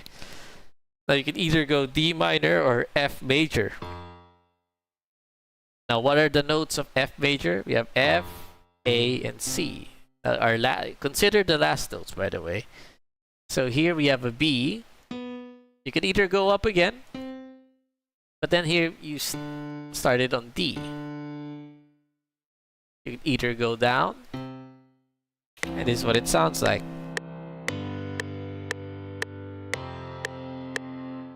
Alright, now it depends on what you want. Consider the tone.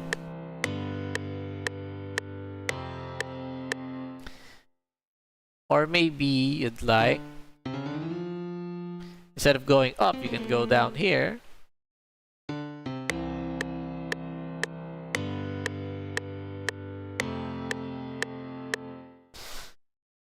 Now this is an E.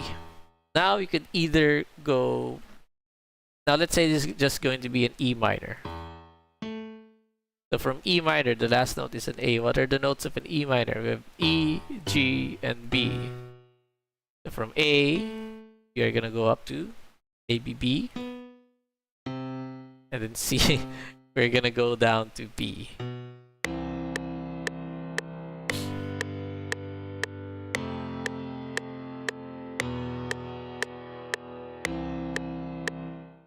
Right? Or maybe just from A, instead of going up, you can just go down to G.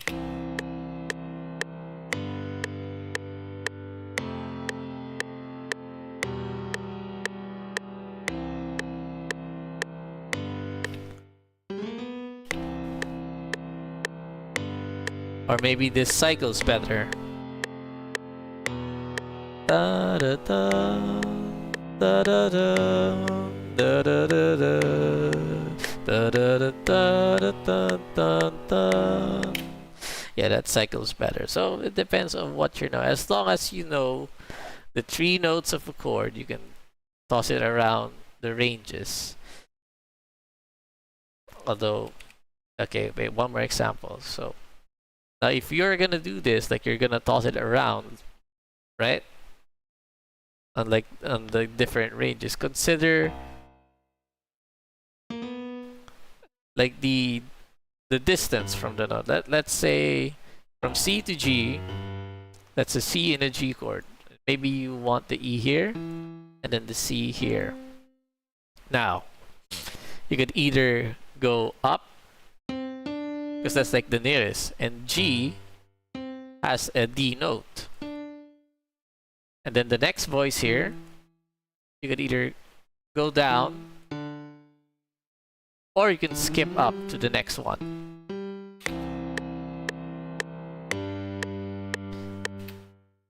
Okay, then here. maybe even go down here, or from C, you can just go down here. And let's say I go down to F. Now, what are the notes of F chord? We have F, A, C. From B, maybe you could go down here to the A, because we have A. And from the D, you can go down to the C.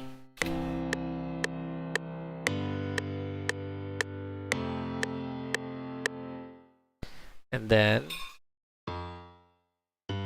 maybe you'd like a G chord instead.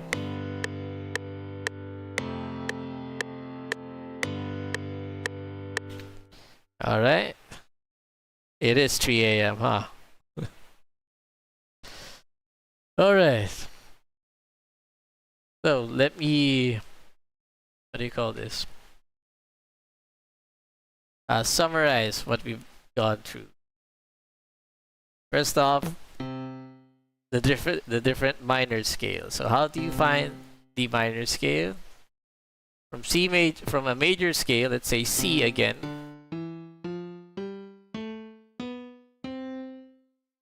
Right? You're gonna want to find the 6th note. 3, 4, 5, 6. 1, 2, 3, 4, 5, 6.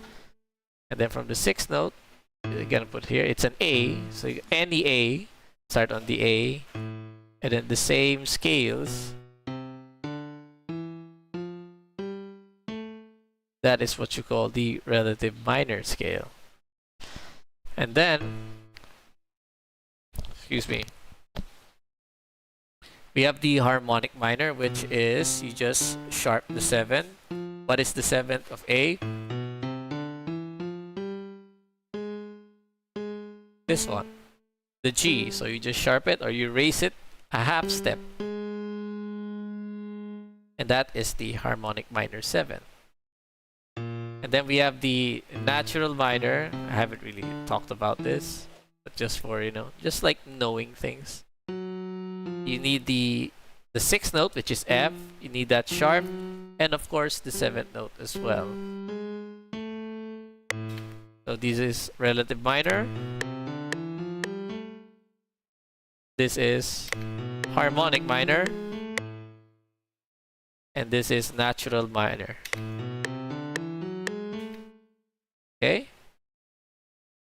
Now the difference between these three is this one doesn't really end too well on the final note. See? Sol, la. Not really convincing. Now the harmonic minor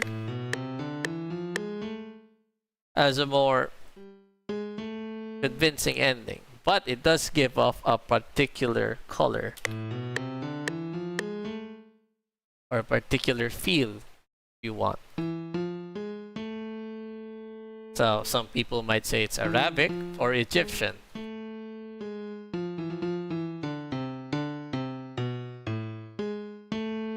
Right? So it does give off a particular feel. But this is widely used in Baroque music. A harmonic minor.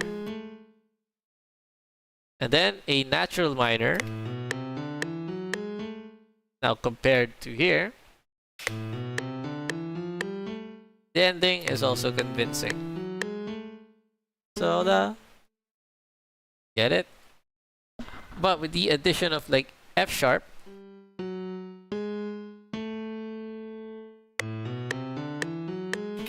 it sounds a lot like the major scale.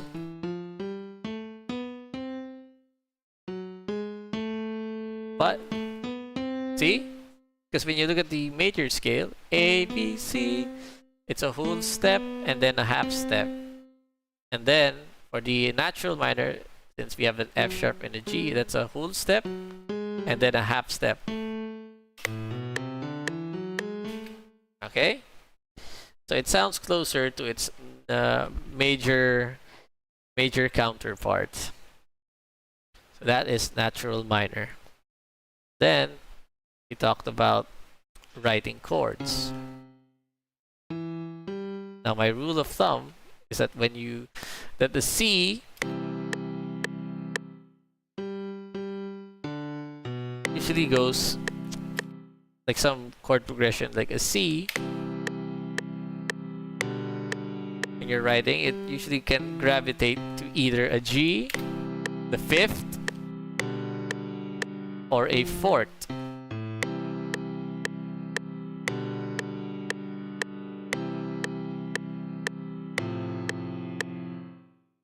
Alright? Now, depending on what you want and on the context, you're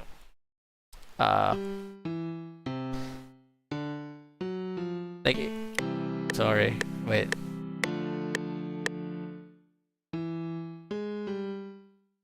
Man, I'm blanking out a bit. It's like 3. Sorry.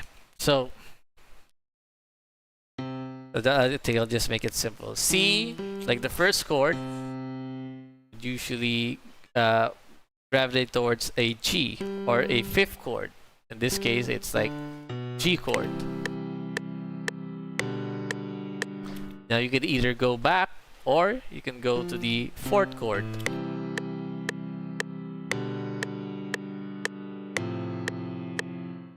But as my rule of thumb, on the fourth chord you're gonna choose, you're either going to want a fifth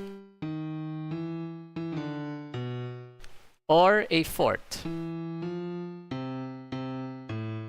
Okay? That's like what I thought. That's like what I taught you guys. Like on the fourth chord, you're gonna want something, a chord that wants to cycle back to your first chord, and it's usually the fifth. Now you could change your first chord into maybe either chord.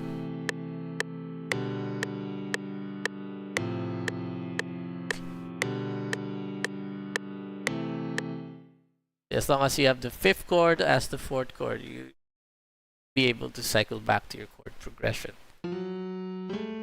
Let's try something else. Let's try something maybe E minor. Now, on the case of an E minor,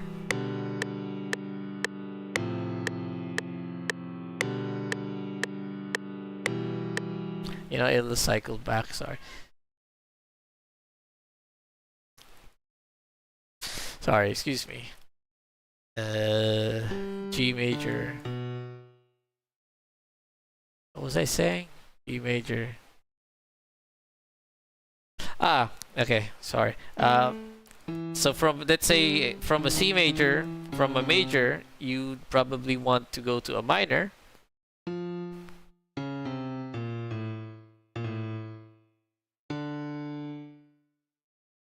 A minor.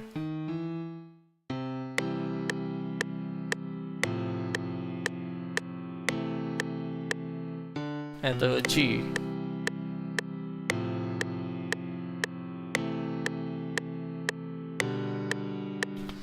But then you wanted to go to an A minor. Now, usually a G major doesn't work, as I've shown you guys, or isn't as convincing. Let's just say it's not as convincing. You may want to borrow a major fifth from the harmonic minor scale, like I showed you. In this case, it's E major.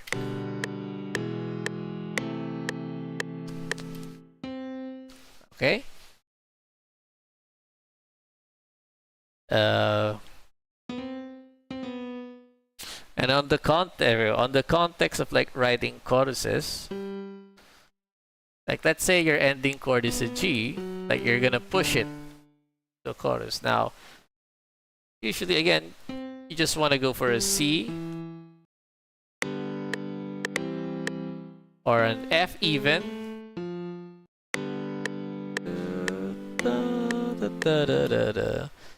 Alright, or even an A minor, but it's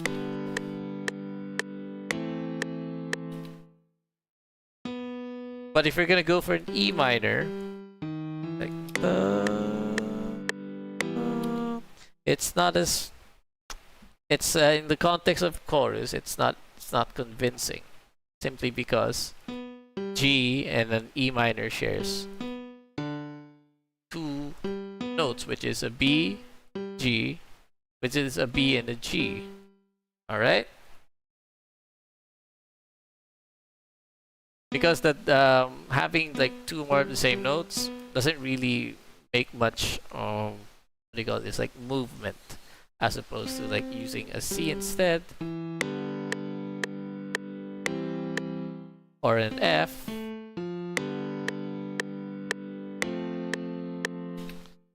even an A minor.